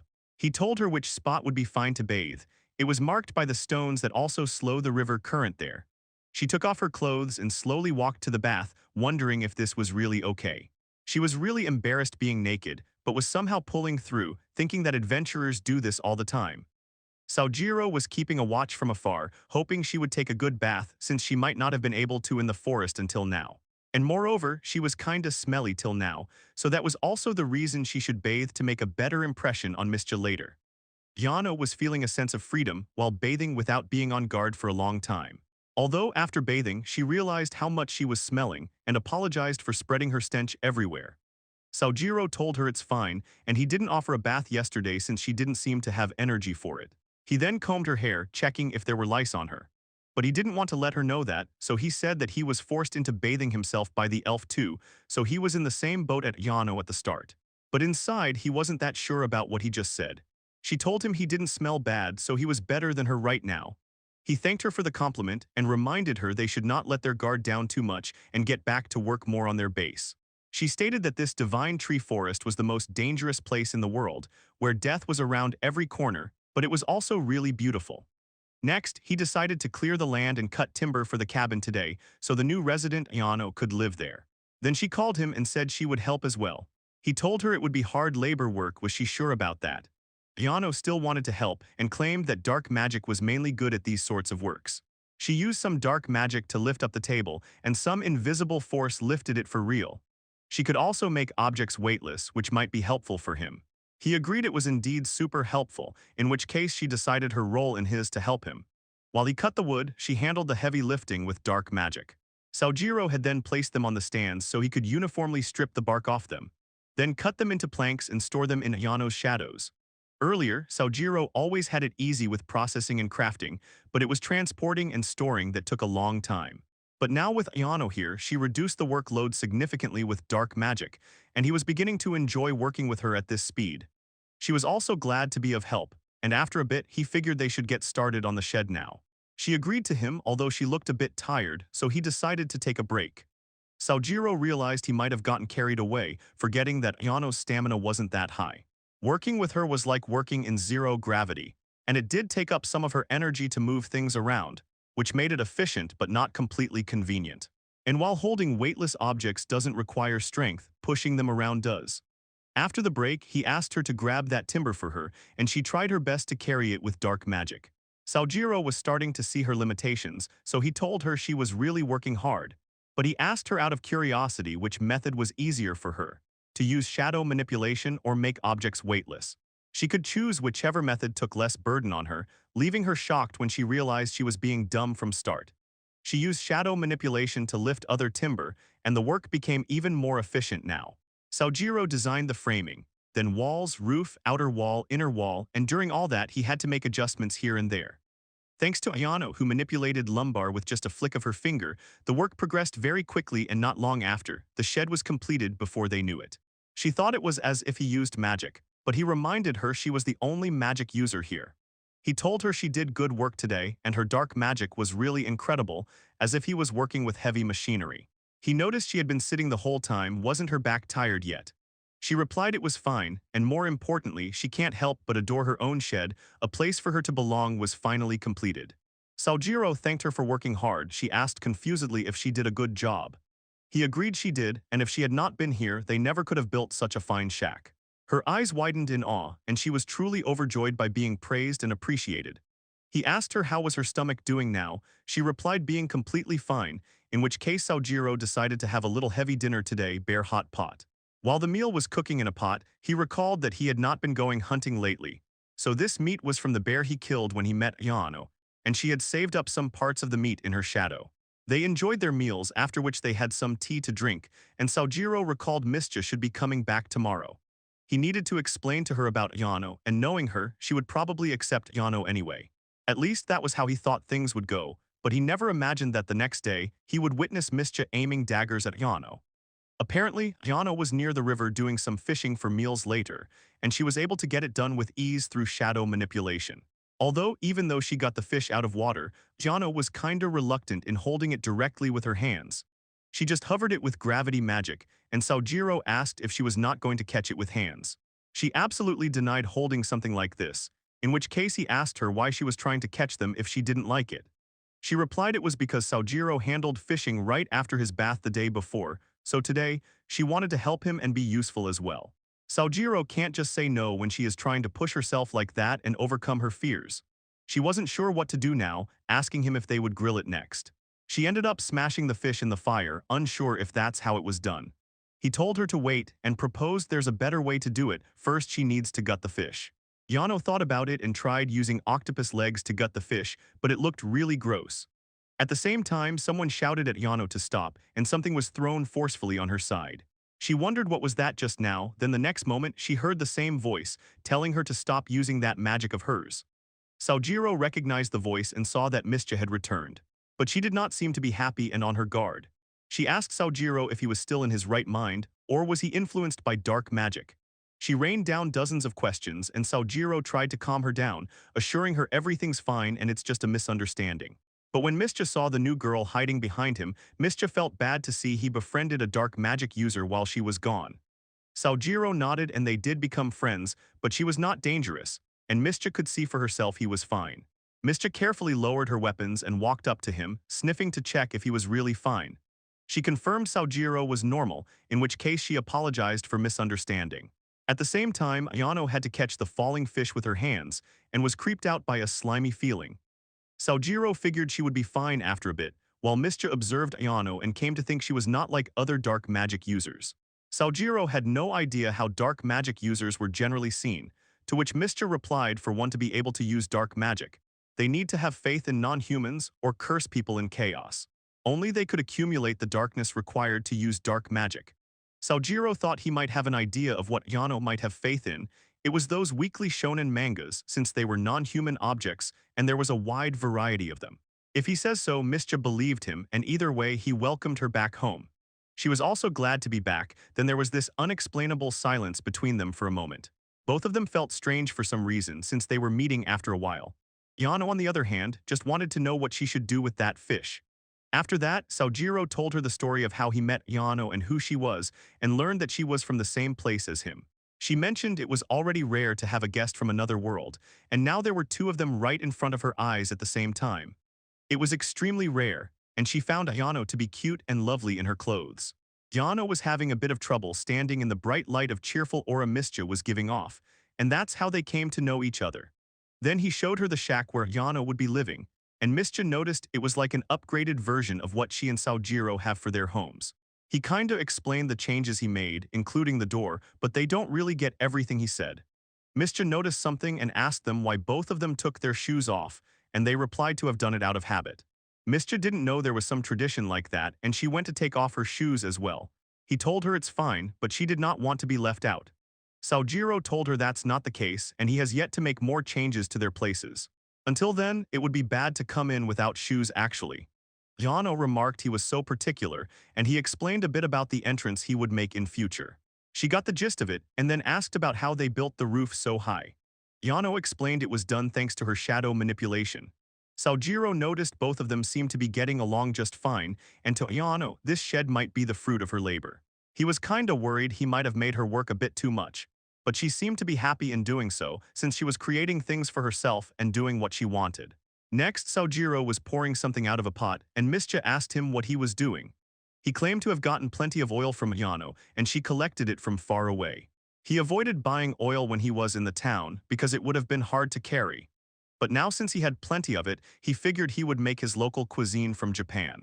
Mischa asked if he waited for her to come home before making it. He agreed it was obvious since he didn't want to leave her out. Mischa liked him waiting and it made her really happy. She was looking forward to what he would make. She asked Ayano why she had so much oil, since she didn't seem to know how to cook. Ayano replied that she simply used to eat fish by dipping it in oil and frying over fire. It was a quick and easy method for cooking a dish, and Mischa wanted to see it being done if Sojiro was doing the same. He was going to do something similar and make a meal inside this pot. He was making potato starch first in the pot, then turned it into powder and wrapped it in a cloth. Then squeezed it repeatedly inside a container filled with water. The water became cloud, and the cloudiness was the plant's starch. He was careful not to lose the powder and poured out only the dirty water. He repeated this process, then denied the white powder left behind, and thus the potato starch was ready. Mischa asked him how he was gonna use it. He then brought out some meat he had been marinating till now. He soaked it in a brine made of water, salt, and sugar, which made it soft and juicy. Next, he coated the meat in potato starch and deep-fried it. Since Ayano was from his world, she got the idea of what final dish he was going to make already, and he ended up making the fried meat. Mischa tried it and found it really tasty, and so did Ayano, who hadn't tasted fried chicken in so many years. Sojiro also felt pleased by the crunchy texture of the meat, which just bursts in the mouth. He could hide his expression, literally saying it was the best he had so far. Mischa also helped herself as much as she liked and thanked Ayano for helping. Ayano was too busy enjoying the taste similar to fried chicken. Right then, Sojiro got an idea and he turned the divine tool into a knife. He went over to the back and crafted something real quick. Then he brought something for Ayano. She saw it was fried meat on a stick. It immediately gave her nostalgia, and she called him a god for blessing her so much. Mischa was curious about trying it as well, thinking it must increase the taste. It was a little hard for him to explain it to her, while Ayano was just lost in eating. So far it's been great, and Sojiro wasn't sure earlier how things would go. But now he was glad they were getting along pretty well. Before Mischa returned, Ayano seemed to hesitate putting her head in the river, so he made a bucket for her, and now Mischa and Ayano were bathing using the same bucket. To make it, Sojiro cut the board into 10 pieces, then joined them at the angle of 42 degrees, so they could be connected properly enough to not leak. Then he cut some trapezoids to make the bottom. He was meticulous while working on it, since he didn't want an odd-shaped bucket. Then he shaved them with a plane to get a rough curve and fit the pieces together to fine-tune the angles. That's how it was supposed to go, but thanks to craft gear, it was done in just one try. He then secured the wood pieces tightly with rope and used fix on them. Not long after, he just had smooth on the edges, insides, and the bottom, and finished it off with sandpaper. The bucket was ready, and he tested out for any possible leaks. Sojiro kinda likes being creative when there are more people now, and crafting something which was needed and could be put to immediate use was a good feeling. He wished to keep making more tools like this, while Ayano was in the middle of bathing and wondered if the cloth was too thin. Mischa confirmed it was, and the silk made by spirit moss was just the best. It also feels good on the skin. Ayano then saw a fish and caught it with shadow manipulation. Mischa told her not to fool around while bathing or the monsters would come. Ayano was kinda apologetic, as she began to drown out of nowhere. Mischa quickly gave a heads up that Ayano was attacked by something, after which they had to fight and save her right away. Ayano was saved thanks to quick decision-making, and Mischa mentioned Ayano was attacked by a subspecies of evil slime, which might have been drawn here by dark magic. Saojiro didn't know there was a translucent slime, which could drag its prey down in clear water, and if they didn't know it, one would be dead before they could even make a splash. Mischa lectured them not to be careless next time, and they should try to sense monsters by careful observation skills. Saojiro noticed something shining on the ground, and when he picked it up wondering what it looked similar to a glass bead. Mischa told him it was evil slime cells, which were separated from the code and clumped together and become spherical. They were smooth to touch, so some people buy them just for the feel. And even weak slimes tend to leave these things behind, and it was a beginner adventurer's way to make money. Saojiro figured since the slimes in these forests were strong, their cores would be more worthy as well. She agreed that was the case, and when one slime consumes another, their cores merge and form a bigger part. They were really hard to deal with in the swarm, and if they took them down one by one, then slimes would just merge and form a bigger body with multiple cores to fight back. Which means Saojiro would have to crush all the cores quickly at once, which sounded like a pain. Then Ayano smashed a cell with a rock. She was pissed off to think she was going to be done in by a slime just because her guard was down. Saojiro noticed the cells just split apart upon being crushed, and he liked how this world had such interesting materials. Mischa told Ayano to remember not to use dark magic again while bathing. She agreed to it. Next, they went back to the home and saw Yukutama had a new partner with him. Ayano remarked he also split into two like a slime, while Mischa knew it was a new spirit beast. She asked happily if it was here to say hello. Saojiro noticed she was happy, and indeed she was, since the more spirit beasts they have the better it would be. Although Saojiro doesn't think he could tell them apart which one was Yukutama and which was Katama, the new riddle. She figured they would sort that out later. Later, Mischa was alone when she put a ribbon on the new spirit beast. She was about to leave for hunting now, then Ayano remarked Mischa surely got many ribbons on her, which was kinda too girly of her. Mischa seemed to be feeling awkward upon hearing that, and claimed she couldn't help it, because she had only a ribbon to tie on Katama to make identifying them easy. Ayano realized she might have made Mischa too self-conscious, and she kept speaking continuously trying to explain she just had them lying around. In the end, she gave up and admitted it might be a hobby that does not suit her. She hoped Ayano would keep this a secret from Saojiro, but it seems she was already gone. At the same time, she heard Saojiro trying to keep Mac quiet, and she slowly turned her head around. There he was, trying to quiet Mac to avoid being noticed by her. Apparently, he had been planning to come in to lighten up the mood earlier, but he ended up hearing everything including the last part. Mischa was all shy after that, then he called out her name and said the ribbon was actually a bit too cute. Moreover, he told her it's fine to like anything she wants. He mentioned that camping didn't really suit a corporate slave like him either, but he did because he loved it, and he also thought she looked cute the way she was. His words made her blush to the point even her cheeks and ears became red, then she smacked him and said he can't do that. She told him to be careful because he was a sacred one, so hitting on girls was forbidden for him. She just ran away after saying that, but Saojiro didn't think he was flirting with her. In the end, he was reminded that girls were difficult to understand. Meanwhile, Ayano was feeling embarrassed about almost being killed by a slime, then got trapped in anxiety by an elf afterwards. She ended up dumping things on Saojiro and ran away. Now, Ayano thought of bringing some green herbs as an apology, and she saw Saojiro was working on meals. He was thinking of what to add next to the dining area as well, like a barbecue, kitchen, a roof, and a wood deck to sit by the fire. He wished he had some concrete, and at this point, Ayano thought he was asking for too much. She then gave him herbs and apologized for leaving things all on him back there. He wasn't angry at all, and assured he won't kick her out like she was worried about.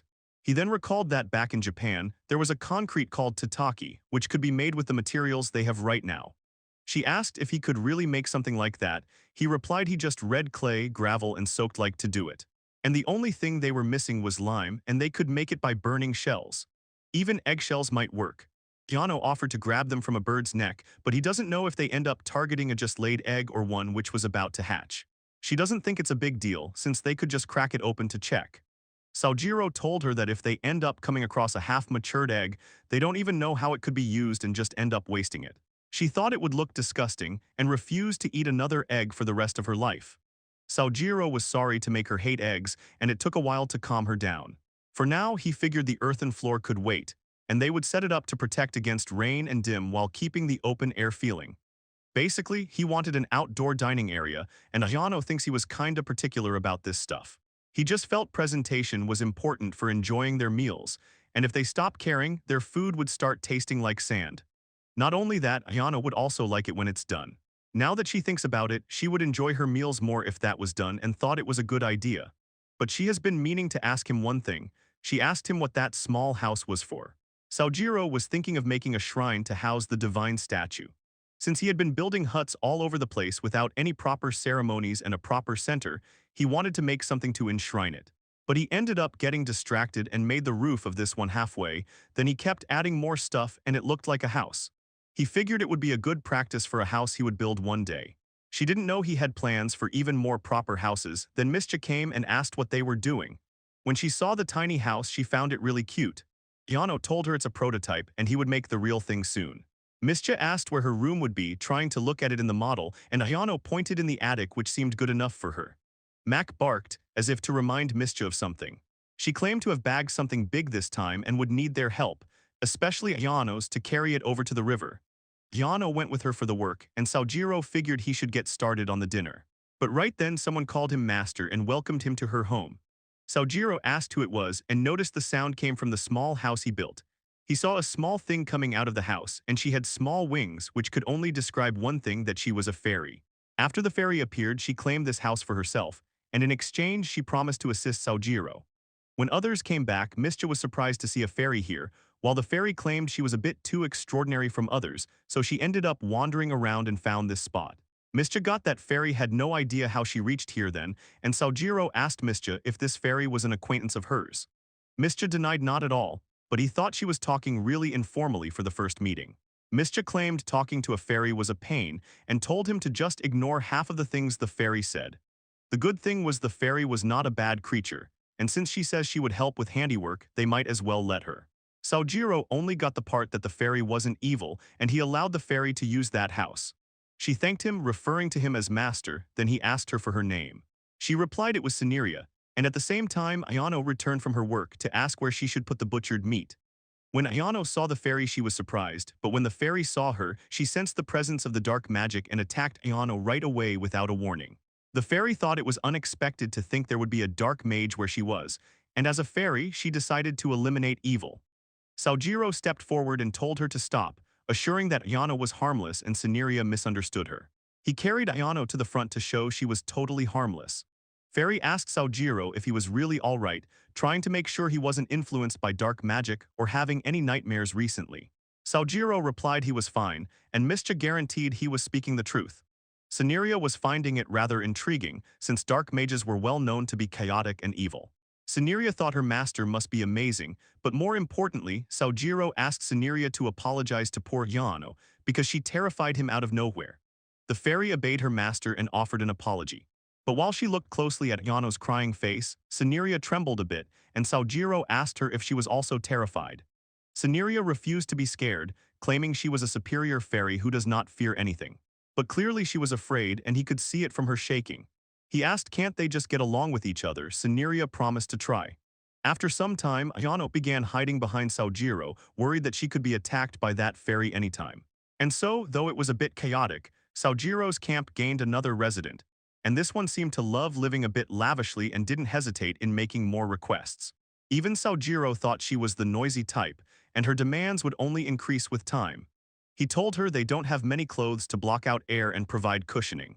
She told him there were some trees in this forest, which could provide rubber, and he could come with Musubai's cloth to craft better clothing and cushioning.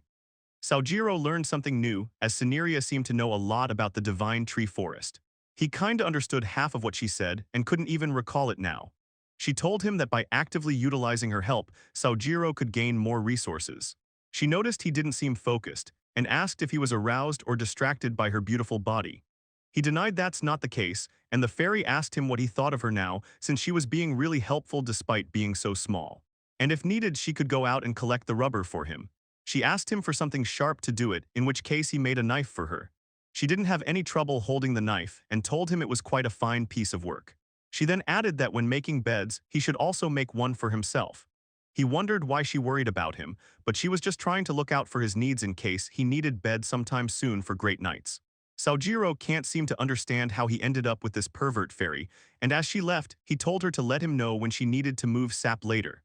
She told him not to worry about that and suddenly began flying towards Ayano. Ayano was then lifted by the fairy without any trouble, and Saneria did so to show she was quite strong despite her small body. She then released Ayano from above, and Saojiro caught the scared girl. Saneria remarked it was a nice catch, but Ayano only got more scared of the fairy. She began to think fairies were savages. Saneria teased if the master seemed to be in need of a bed, he scolded her to stop joking about that and just leave. The next day, he was thinking of getting back to what he was doing before the fairy disturbed him. He rebuilt an altar for worshipping the goddess and put the statue he made of her in it. While he was working, Saneria was observing him from above while sitting on Musubai's head. Musubai sat down on his head and he thought she must be praising him. On the other hand, Saneria looked at the altar and suggested he add more color by placing some flower pots around it, and the fairy would decorate the rest with flowers from around. She told him to make sure they were small flower pots only, and after getting her request, he asked Musubai if she wanted to do something too. Musubai began weaving something with her threads and created a decorative stash. He decided to add it properly to the altar, and Saneria was kinda curious now, what does he pray to the goddess for? Saojiro replied that since she granted his wishes, he just wanted to thank her for everything. He made the wish when he was reincarnated, and it seemed to be going well. With the divine tool, he has peace of mind while working, and now he also has some pleasant neighbors who even help him out with things he can't do on his own. He already had more than enough, so he didn't want to pray for anything else and just be grateful to the goddess. But when it came to Saneria, she prayed for booze and meat repeatedly, and some fun as well. Saojiro yelled at her not to ask for selfish stuff from the goddess, but she figures he would grant her wishes anyway instead of the goddess. Saojiro asked how was that. Saneria stated he already granted the wish of that dark mage there, since it's clear all she wanted was delicious food and a place where she could feel safe. And Saojiro was already providing all of that to her. When she put it like that, he guessed she was right, and she proceeded to talk about Mischa, the elf girl with girly tastes. She was considered a nuisance by both humans and her own race, and yet the master accepted her. He asked her what she meant by that, to which Saneria replied that Mischa's wish was to make use of divine tree forest and the magic spirit beasts living within it. Saojiro recalls she did say that earlier when they met, but he doesn't think that wish could make her a nuisance to her own kind. Saneria explained this forest could only be restored by long-eared ones, which was the normal expectations of everyone in this world. And that elf girl wanted to make better use of this forest, while ensuring it would never be used for anything mean or selfish, which could cause a conflict among anyone, even if various nations were in the middle of wars. Saojiro realized she wished for this forest to remain peaceful even during the era of wars, and that's exactly why Saneria mentioned that Mischa was a nuisance for others, since she won't let anyone approach the forest with ill intent. She was trying to protect endangered species out here in the forest, which was why each and every powerful figure around the world rejected and ignored cooperating with her, and she knew it well her wish could not be achieved alone without support. Saojiro could understand there might even be people who would just pretend to be helping on the surface. The fairy knows that, and so does Mischa. Saojiro wondered how could they not allow anyone to use resources from forest for conflicts. Fairy replied there were many things in this forest to exploit, like the charcoal from the trees here could be used to melt even hardest metals out there, which was just a scratch of the value this forest had in the world's eyes. Saojiro figured these reasons alone could invite a lot of evildoers, and Saneria told him that in the middle of all this, Master was the only one who understands the elf girl. Saneria wanted to ask him once about what he intended to do with the forest.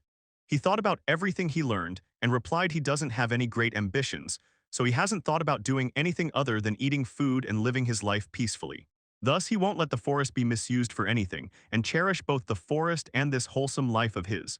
He was having fun crafting things and living this self-sustaining life. He looked at his hands and came to realize that he felt a sense of kinship with Mischa's goals and wanted to support her. Fairy asked what he meant by that. Saojiro replied it's just he wanted to be nice and kind, so he would be treasured in return like he has been till now. He wanted to keep doing good things, so maybe he would remain in someone's memory for generations to come, and it would be great to have someone who would treasure the things that were important to him. He understands that feeling and thus keeps being with Mischa and root for her. He did not know Mischa was out here all alone in the depths of this forest, for an ideal that no one understands. He wonders how many years she has passed here with the same goal. Cineria told him he possessed a heart which was really rare in this world, but she wanted to remind him something important, that he hadn't finished making a flower pot yet. She wishes he could move his hands instead of mouth. Saojiro reminds her that he's doing things because he wants to and does not like being forced. After that, he finished flower pots, and Cineria added flowers, finishing the display in front of the temple. Out of the blue, Cineria gave her word to him to cherish this temple from now on. Saojiro was glad to hear that and moved forward. He recalled that to survive in the wild, it was better to have backups in case of emergency. And as it stands, they were relying on the river as their water source. But when it rains, he thought it would be dangerous to get close to the river and water might also get muddy for days. So he got the idea of storing water and told Ayano that they were going to dig a well. He wanted her to help as well, and she agreed at first, but when she recalled those ghost stories of a ghost coming out from the well, she requested him to keep the well away from her house. He has a pretty good idea of what she might be thinking, but guess it's fine, and they would make a hand pump for her too. Now they were thinking of the process for making a hand pump. He recalled seeing it a long time ago, that a pump was basically made of a similar structure of a syringe. So in that case, they need a cylinder and a piston. With their need clear now, he decided to make the cylinder box using the same method as the wooden bucket he made. He attached the bottom plate with a large hole in the center. The cylinder was completed without any trouble, and next he got to make a piston. He cut the wood and shaved it into a cylindrical shape, then smoothened the edges while making sure it would fit the inner edges of the cylinder. Next, he punched a hole in the middle of the cylinder, then glued the tanned leather to the side, making a rubber plate around it. Next, he shaped the copper plate he bought in town into a square, then fixed it to the rubber sheet and attached it with the leather and cylinder, able to make a strong and reliable valve, which would only let the water come up but not go down. And with that, the piston was finished, and next, they needed to fix the rod to the piston. The mechanism for hand pump was completed, and now he guesses they should give it a try. He filled some water in the cylinder and made sure there were no leaks around it. He then tried moving the piston and the structure worked perfectly, pumping the water properly. He then made some final parts for the hand pump and a base, finishing the whole structure. Next was the process of installation, and they needed to set up a bottom with a second valve separated from the piston. For that, he carved a thick wooden board, matching the size of the pump, and cut a round hole in the center. Afterwards, he designed the layer around the hole carefully, cut the stone into a cone to fit the hole and attached a straight wooden rod to the center. He passed the rod through the hole in the board, then glued a large disc-shaped stone into the tip. The second valve was completed, which would be supported by the rod and move along with it. He seemed to be in deep thought, and when Ayano asked him if something was wrong, he replied it's just he thought it would be impossible to make a hand pump for him. But it ended up working out really well, which must be because of the goddess blessing. They took a break and Ayano asked if they were going to start digging next. He nodded, but before that, they needed to make a riser pipe and casing pipe. From here on, he would need Ayano's help as well, and she promised to do her best. He took a tree stick of a suitable thickness for making a long pole, then wrapped the bark sheet around it and fixed it in place. Once he pulled out the pole, it became a water pipe. And since the bark's time was stopped by fixed skill, it was sturdy enough to not collapse by anything, and it won't rot from water either. After he was done making a couple of them, Ayano helped him carry them one by one and attach them into a single long pipe. Yukutama did a survey for them to find the perfect place for setting the hand pump. When Ayano noticed he was drilling holes into the pipe, she asked him why behind it. He explained they needed to be made at the bottom, so the groundwater could enter through these holes to fill the pipe and the hand pump draws that water up. After that, the pipe work was done and they just needed to dig the well. Saojiro dug a shallow hole at the site, and to make work easier, he used a post-hole shovel to dig a little further, then lastly drilled the down. Then placed the casing pipe in the hope and drove it in like a pile. He counted on Ayano for further steps, as she used her shadow manipulation to drive the pipe in. Saojiro asked her out of curiosity if chanting spells make any difference. She replied that doing this makes it stronger. Saojiro figured it might do something after all, and since he needed to drive the casing further in the ground, he summoned the hammer while chanting. He was amazed, because after chanting it like that he was feeling good. Yano commented they were the same in that case. And that aside, Saojiro could feel the strength in the hammer was feeling a bit different after chanting like that, as if the hammer was responding to him somehow. He thought maybe this was what she talked about. He then hit the casing further down till they reached the good enough depth. Next, he shovels the drill inside and spins it, Normally, he would have pulled out the drill to remove the soil and repeated the process, but since Ayano was here, she was using her shadow to store magic along with the drill, which made the process a lot faster and it was done in one go. Saojiro was amazed by this kind of use for shadow storage, and dealing with dirt like this was pretty convenient thanks to her. He told her they should keep going, and after removing the soil, they began adding the pipeline. After some time, Saojiro hammered it a little to adjust the straightness, and they could also hear the sound of water in the pipe. Now, they removed the riser pipe and saw the water had filled up to the top as expected. This confirmed that the whole setup was done perfectly, and lastly they added the hand pump on top of it. They were kinda nervous now, and after adding Griffin the priming water, Saojiro pushed the handle and water came out from the hand pump. They had a storage place to store it, and the whole hand pump project was completed, creating a solid backup for water. He asked Ayano to try it as well, and she pushed the handle to bring out more water. She was really happy since she also worked hard on this, and Saojiro was pleased to see her smile. Apparently, Yukutama would take care of the drainage, so Saojiro would just have to make catch basins to make it all look more natural. At the same time, Mischa returned back home and she was curious how they were doing. Saojiro told her they made the hand pump and it was completed thanks to Ayano. Mischa figured she would wash her feet since they were dirty, so Saojiro went to get a towel for her. Mischa was cheerful upon seeing the cold and refreshing water right at their home and asked Ayano what exactly she did. Before she could respond, Mac jumped straight into the water. By the time Saojiro returned, he saw Mac shaking the water off while Mischa and Ayano were splashed with water. Ayano didn't want this happening right after she worked so hard today and her legs were giving out. The next day, Saojiro suggested making an off-grid cabin, which was a building designed to be independent of public utilities for lifelines. He wanted to build one for them and happened to have come across this concept while watching YouTube videos.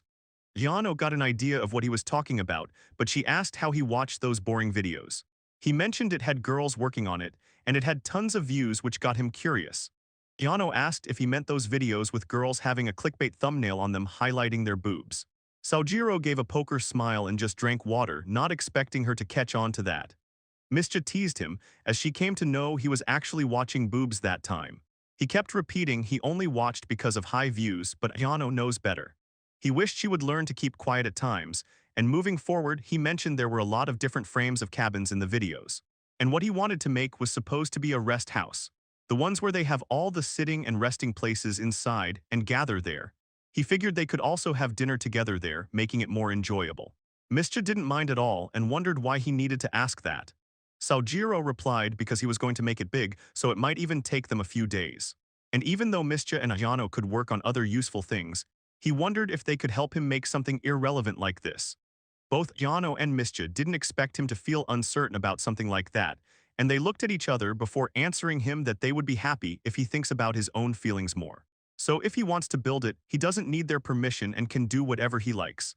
And as for Ayano, she claimed that having a bed and a place was all she needed, there was nothing else in her mind anyway.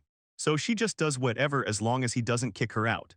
Mischa tapped on his back to cheer him up and remind him he was granted the power of divine tools to enjoy, so he gotta be more free with his actions.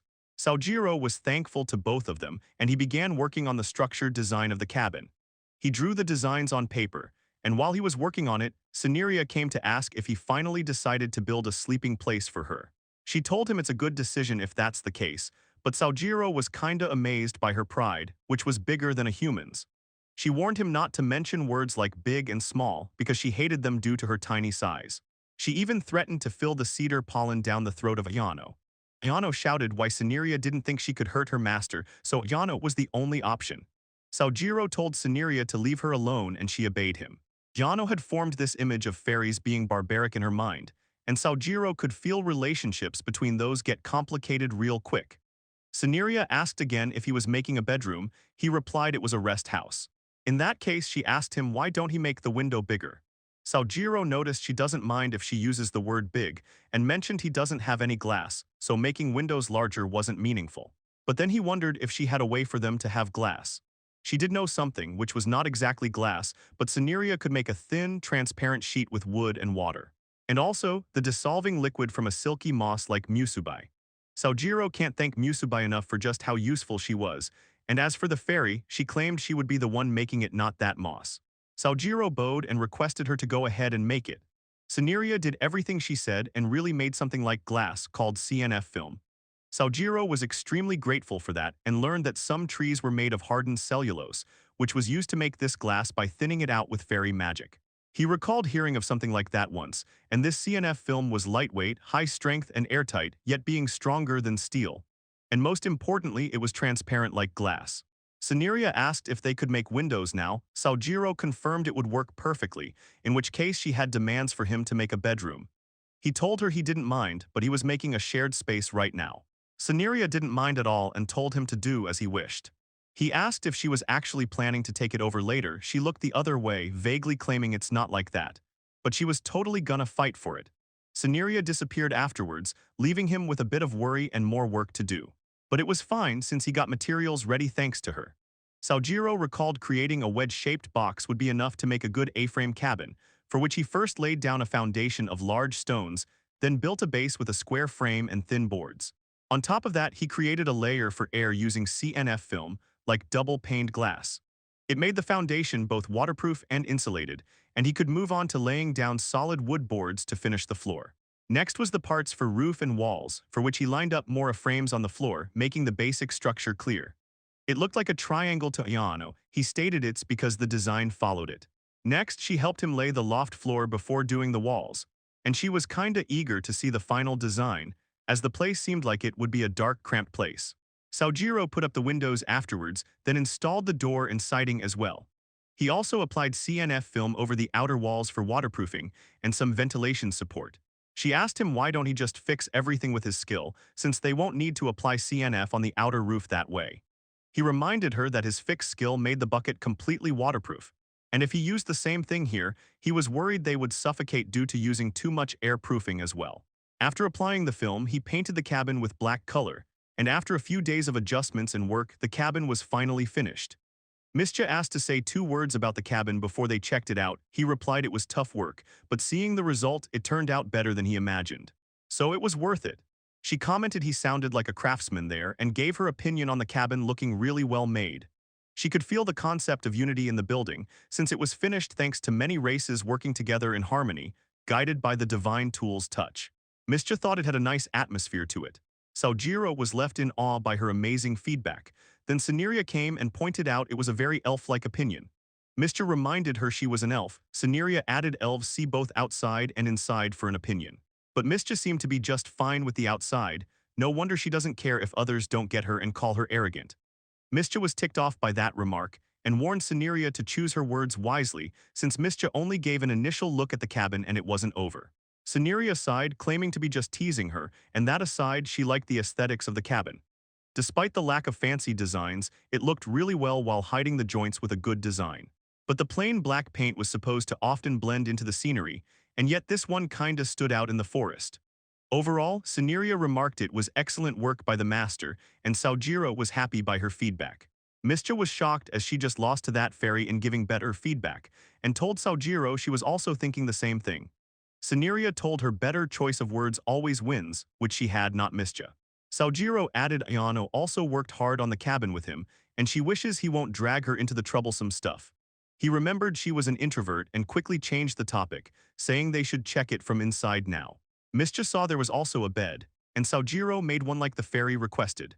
Soneria lied down right away and found it suitable for mating, and asked Saojiro if he wanted his reward for making this excellent bed right now. He punched the side of the mattress and made her fly, and her words kinda worried him if he might have unconsciously made the bed comfortable according to those weird ideas. He turned to Mischa and promised he wouldn't think like that pervert fairy there. She nodded to his words, and he mentioned the bed he made could be split into 2, so it could also be used as a bench perfectly. And about this big window here, it had a black film on top, which could block the view and light from outside. It was made on Ayano's request since she didn't seem to be a fan of sunlight. And the biggest feature he made was that this large window could be opened up. It looked really amazing, and Mischa was enjoying this house tour a lot. That smiling face was exactly what Saojiro was hoping to see, while Fairy told Ayano Saojiro must have made a secret spot for him and the elf to spend some time together. Saojiro could hear them from here, which startled both of them. Saojiro moved on, claiming they have a room to breathe now. With surplus water and sleeping space, they would be fine even if they buy a lot of stuff from town or catch a big hunt. And they also found a good merchant in the town, so making something sellable would be great in future to keep on living. and he was sure they would love things he had in mind, like handmade goods and some luxuries they haven't seen before. This was exactly the kind of laid-back life Sojiro wished for, and Ayano wanted to help him out occasionally too. He was fine with that, and Mischa could see him finally taking a rest now. Here in the resting cabin, Sojiro decided to spend his time being free for a while with his friends. Meanwhile, back in town, Dolero was surprised when he heard Sedek found a buyer for the gallbladder of the venom snake from the divine tree forest. Sedek confirmed that was right, and a certain king's heir was wounded in a recent battle and battling poison right now. She casually mentioned having that gallbladder with him, and Dolero asked if Sedek talked to a royal merchant. Sedek claimed he kinda spoke to the king directly, which was a big shock, and he yelled at Sedek for being careless. He told him to take the time back to his place and handle things, because Dolero doesn't want to take responsibility if things go bad. Sedek claimed his house was full of paintings, but Dolero told him to just throw them away. But Sedek can't do that as he loved those paintings he made. Moreover, he doesn't mind taking responsibility for it. Sedek was kinda looking forward to Sojiro's next visit, but Dolero thinks with the supplies they took last time, they should be fine for over a year, and Dolero have arranged an equal amount of stuff for next time already. But Sedek feels like if his group were to grow, or if their stuff was eaten by beasts, they would come back sooner. And what if he sells more instead of collecting the items? Dolero was already worried about the debt he was already in, and Sedek was curious if he could sell his paintings and make a fortune as well. Dolero didn't think it was any helpful talking to Sedek, and wished he could just sleep well for now. Around the same time, Sojiro was wondering if he should pay a visit to the town soon. The next day out of the blue, Sceneria requested the master to hold a drinking party. Sojiro was surprised to hear that, and it seems she had already brought a barrel full of booze with her. Apparently, she wanted to reconcile with the dark mage there, since a fairy was supposed to be adored by all humans, yet Ayano was persistently acting terrified around her. Sojiro can't believe Sceneria was only doing it out of her tyrannical ego, and she brought alcohol, thinking it should be enough to make someone friendly with them. And Sceneria would use this drinking party to repair relations with Ayano while she's intoxicated. It wasn't just that, and she also brought something in the large bag there. Sojiro asked what she brought in it. Sceneria wore glasses while proudly boasting her good connections with some plant-type fairies, so she brought something from them. She opened the bag and showed the contents in it to Sojiro, and he was extremely astonished by the sparkling white from it. Sceneria knew Master would understand its value, and it was indeed the case, because Sojiro had not seen rice in this world till now, and here it was filled in a large bag. It was more than precious for a foodie like him, and Sceneria asked him if it was not worth a banquet. Since the answer was obvious, she demanded some conditions, to have one night of banquet with tasty food and drinking party. Sojiro was so moved by the rice, he just thanked her and never expected to find them. She told him he was free to worship her, and heck, he was ready to even carve a statue of her if she wanted, be it stone or wood. Sceneria asked him if he was serious. Sojiro nodded, adding that Mischa would be even more happier than him. So, if there's anything the fairy wants, he told her she was free to ask for it. Sceneria then had one thing she wanted, which was for him to refrain from saying such things so lightly in the future. He didn't think it was like her to say that, and her reasoning was that Sojiro seemed to be unaware that compared to his power of divine tool, the value of rice was trivial, and this whole forest was exclusively for him to exploit as he wished. However, he doesn't need to be limited to this forest, and if he wishes, he could leave it whenever he wants and do anything like conquering other countries and ruling the world. Even acquiring the largest kingdom for him would be easy, and he could demand all the world's wealth and luxuries with his power. So, something like rice was trivial, and there's no need for him to settle for meager comforts in a forest like this. She reminded him he was a sacred one, capable of forging the world with his divine tool. She asked him again what he thinks about conquering the world and living as a god. Sojiro didn't take long to answer with a clear mind, that if he did that, Mischa would not be happy with him anymore. The fairy was amused by such a short and simple answer, while Sojiro didn't want his life to be complicated by anything too grand. And more than the rice he received, he thinks the thoughtfulness of the fairy was much more valuable and appreciable. The fairy was moved by his answer, and figured if he wanted to offer something in return for rice, she happened to have borrowed it from an acquaintance's warehouse, so it would be great if he could give a replacement. Sojiro was dumbfounded by that demand, because it made it look like Sceneria stole this rice and booze from someone. She denied it wasn't like that while turning away her eyes. Moreover, she believed for a fairy such as her to ask someone to share would not be worthy of her pride, especially for a grain of rice at that. Sojiro just went along and agreed to make something to properly thank whoever she stole rice from. She informed him the ones she brought them from were not exactly humans or fairies, but they do have human forms. Sojiro was fine with it and held the banquet as requested by the fairy. Later, Mischa and Ayano were really overjoyed to hear about the party, with Mischa excited for booze and Ayano excited about the rice. Seeing them jumping around in excitement felt good to him, and he also told them that it was the fairy who brought them stuff to celebrate meeting everyone. Soneria straight up denied having said such things. Mischa was surprised to see that the fairy had a cute side to her and commented that she was nice after all. She also could not wait for the rice, even though she didn't know how they tasted. Sojiro figured her reaction was expected, and as for Ayano, she seemed to be blinded by the rice and would not even look up for a second. Sojiro wished she could at least take a look at the fairy who brought it, but when she mentioned it's been 4 whole years since she saw rice, Sojiro could understand her feelings as a fellow Japanese. He left her with rice for now and told them they gotta prepare for the banquet. Giano went to gather herbs with Katama, the fairy went to get mushrooms, while Mischa went to get some meat. She ended up catching some lobsters as well, and Sojiro wanted to taste it first before making a proper dish out of it. She told him he was kinda picky, but he can't help that since Japanese people eat pretty much anything from water bodies. She asked out of joke if he would eat even merman if he finds one. He told her there were no mermen in Japan, but now he was kinda curious to know if mermaids also exist in this world.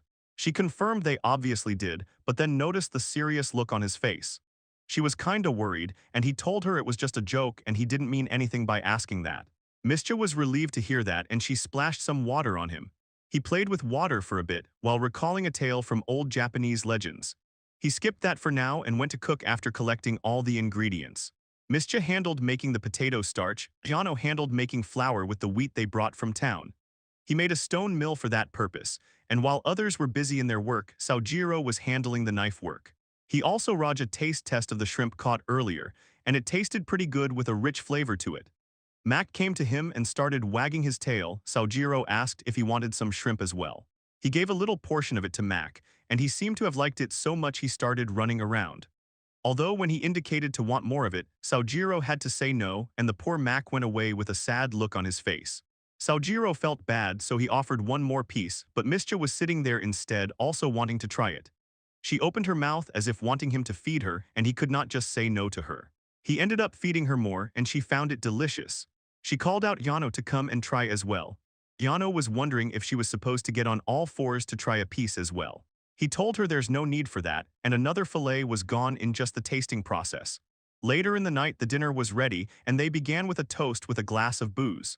The special items of the menu were beer and steak. Mischa can't help but be amazed by the amazing combination, and it tasted better than ever. Next up on the menu was fried fillet with a coating of potato starch. He can't believe he was able to pull out such an amazing banquet. He seems to be noticing how glad Mischa was, so the fairy told him not to spoil the long ear too much. Next up on the menu was assorted tempura and river shrimp paella, which were the main items Ayano was waiting all day for. It's been so many years since she tasted rice and these dishes, she was lost in her own world for a while eating them. Mischa noticed Ayano was crying a lot. Sojiro figured it couldn't be helped, since she had been complaining about the food she had in the past 4 years, and she did well to survive that way somehow. Mischa was curious why she didn't make dishes herself like Sojiro, to which the fairy took the liberty to respond, saying that some humans can't cook, and even in Otherworlders 99% of them can't cook. Sojiro was curious to see that 1%. The party went on for a while, as the dishes finished one after another and their dinner banquet came to an end. Later, they sat down beside the campfire together just to chill. Mischa spoke up first, saying dark magic users usually eat people or show others illusions, which made Ayano understand why she was treated so badly in the royal court. The fairy was curious why Ayano even had dark magic, despite having zero faith in dark things. She replied it just came as a cheat skill and she only has faith in shonen magazines. Sojiro also added that his only regret after death was not being able to finish the manga he was reading. Mischa was curious and asked what's a manga, which was where Ayano was a specialist. Sojiro mentioned it as a joke, even though Ayano's chanting was just an imitation from manga, which made her blush and avoid that topic. She then summarized her own life in manga terms, which would sound like she was a high school girl who got reincarnated in another world with cheat powers. Ayano mentioned her story started when one day she fell downstairs on her way back, and her head became warm with blood and she lost consciousness for a bit. Then she ended up finding a gate in a pitch-black world, and when she opened her eyes, she was in a dim forest in another world. And so, her life as an otherworlder began from there. First, she had lost a lot of memories from her previous life, and when goblins attacked her out of nowhere, she started crying. She somehow chanted a dark magic spell and fought the monsters. And after that, she went to the nearest human town she could find, and someone suggested to her that wandering mages should head to Adventurer Guild. So she had no choice but to be an adventurer, even though it was scary, gross, and deadly. She had decided early on to only work until she saved up enough money and open a sweets shop. The only isekai story she remembers that time was of the protagonist dominating the sweet-making industry. She hoped that her sweets would become famous, and she would sell them and get rich, and be able to say goodbye to this hardworking life. But when some other adventurers saw her using dark magic, they had a peculiar reaction. Ayano asked them if dark magic was bad. They feared before her like rats and just left, saying that monsters were attracted to dark magic.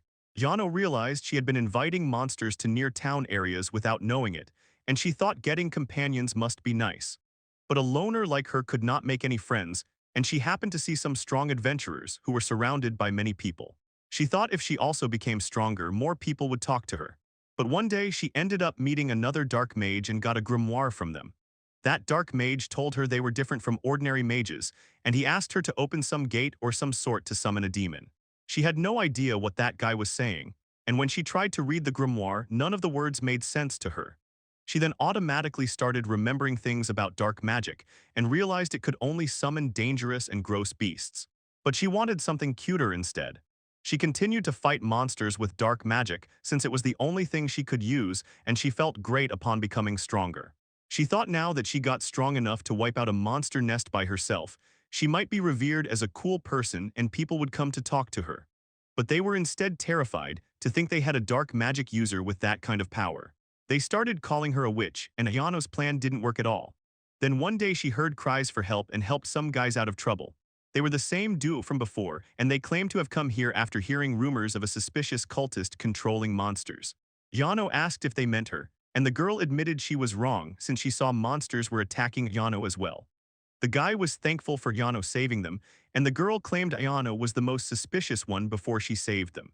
And since they know she wasn't a bad person, they asked her if she wanted to come with them.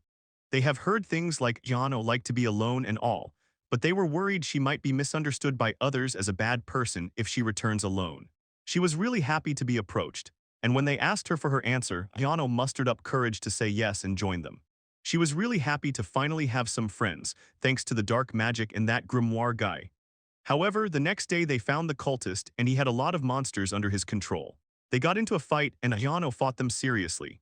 She was way stronger than her enemies, and most of them died while screaming she was not acting like a proper dark mage, and one asked just what the hell did she do with the grimoire.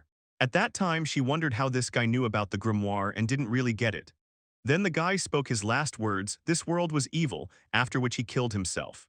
Ayano thought cultists were scary, but her partners thought Ayano's attacks were even scarier. After the battle, the girl apologized to Ayano for misunderstanding her earlier, and the guy also added she was more like a kid. Ayano told them she had only been adventuring for a month, and it kind of felt great to be praised by them. She was really happy to have made some friends for real, and then they found the dark mage's mask. While they were talking about how it would not be enough for proof, Ayano asked them if this grimoire here would do. They were shocked to see it coming from Ayano, and she became worried that she would be in trouble and he would be treated like a cultist by others. The adventurers figured she surely would be suspected if she went alone, so they would stay with her and cover for her. Ayano wondered what to do, and they put her on dinner duty that night. They smiled as they assured to cover for her, and she almost believed them. But 1 hour later, she seemed something was wrong and ran away from there. She thought that was close, and after buying some sweets from next town, she left that country. Saojiro wondered why did she run in first place. Ayano told him she read in a manga that when characters speak sweet words when she hadn't done anything to make them trust her, was proof enough they were trying to deceive her. So she had a hunch they were pretending to be kind and exploit her weakness later on. Mischa hugged her, feeling and for everything the poor kid went through. And Saojiro also thought that compared to him, Ayano really been through a lot. Ayano was happy after they listened to her story, and she kind of put them on curiosity, saying a sequel to her story was in the making. Ayano then mentioned having heard in the royal court that elves grow on trees and are born from pollen or something. Mischa has heard those rumors going around and corrected that in reality, no elves would like to be born like humans and growing on trees was their way. But that wasn't all to it, and humans got it all wrong. Actually, they use magic to give birth. Saojiro asked if that was the case, could Mischa have a child with Ayano since she was a mage as well? Mischa straight up denied it was not like that, and if anyone here, it would have to be Saojiro to make a baby. When she realized what she said, she yelled at him for making her say that. He told her she played herself into it. Ayano was amused to see even elves laugh at dirty jokes, while Sounding was kinda trying to suppress his laughter. The fairy was observing, then Demand was glad as they continued bickering with each other. Afterwards, Mischa ended up falling asleep outside, so Saojiro was carrying her back to her home. He noticed she was lighter than expected, and while he was carrying her, he didn't know that she had already woken up and noticed he was carrying her. She planned to fake sleep and doze off again later, but now when he was taking her back to her room, she just let him. Being held like that felt good, and she didn't want to admit her body was heating up. She decided to wake up once she was in bed, so even if he catches her faking sleep, she could just laugh it off. But he ended up taking her to the cabin, and it reminded her of the fairy's words about bed being suitable for mating. Mischa was hardly keeping herself calm, while Saojiro removed her hair clip and put her to bed. She doesn't have any experience, so it made her a little nervous, and in the midst of her confusion, she lost the chance to wake up. Saojiro can't help but think she was beautiful, touching her cheeks without thinking. He figured he should leave now, so he got up and left. Mischa, on the other hand, was feeling so nervous, wondering what she should do. She waited to see what would happen next, and her fast heartbeat calmed down slowly as she realized Saojiro had already left.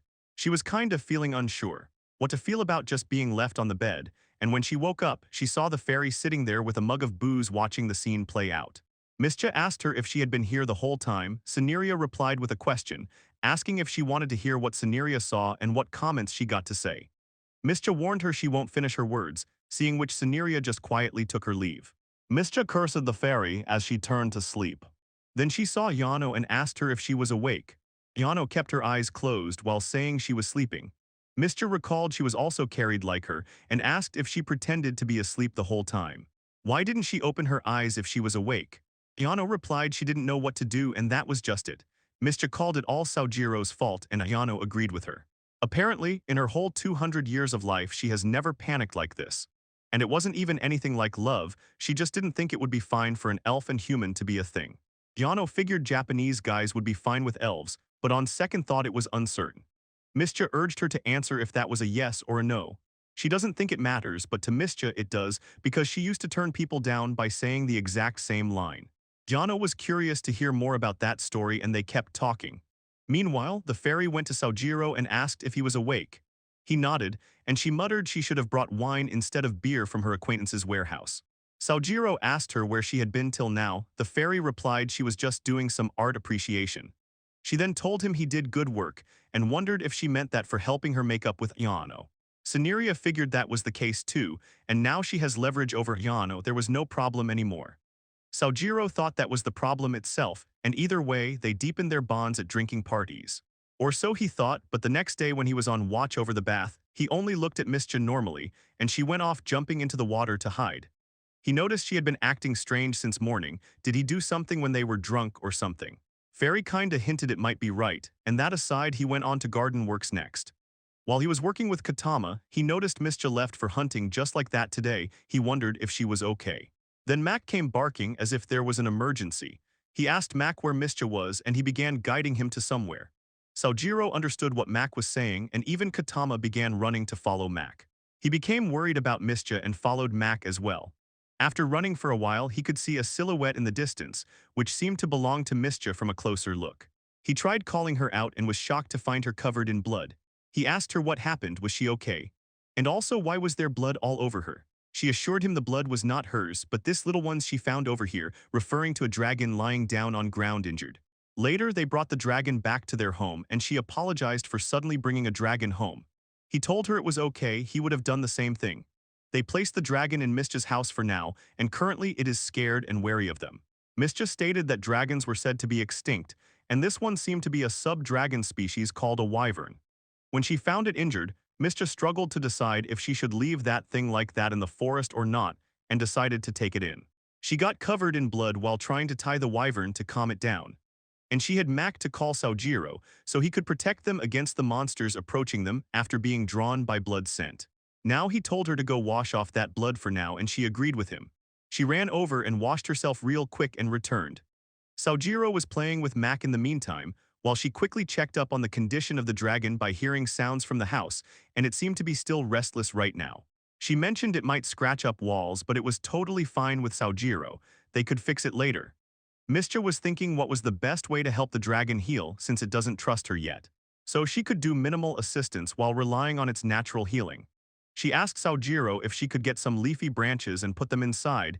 He was fine with it, and she left to get them.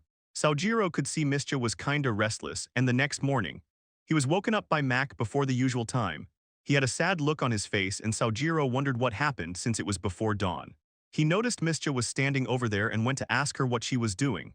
She was worried about the wyvern, and he got what she meant, but it was still dark right now. She claimed to have been in this forest for 20 years, and she had never seen one dragon till now. And even in her 200 years of life she hasn't. So she thought dragons were long gone, and she didn't want this one here to go extinct on her watch. Sojiro figured her words make sense, but she seems to be taking it too seriously, prioritizing over her own self. And since that day, she had been completely occupied with the dragon. Whenever he would approach her, she would always bring something for the dragon like magic stones, and some days he wouldn't see her and ask Ayano where she was. Ayano would say she went hunting because the dragon was picky about the meat. And another day, he asked the fairy where Mischa went, and she replied it was again to look for magic stones.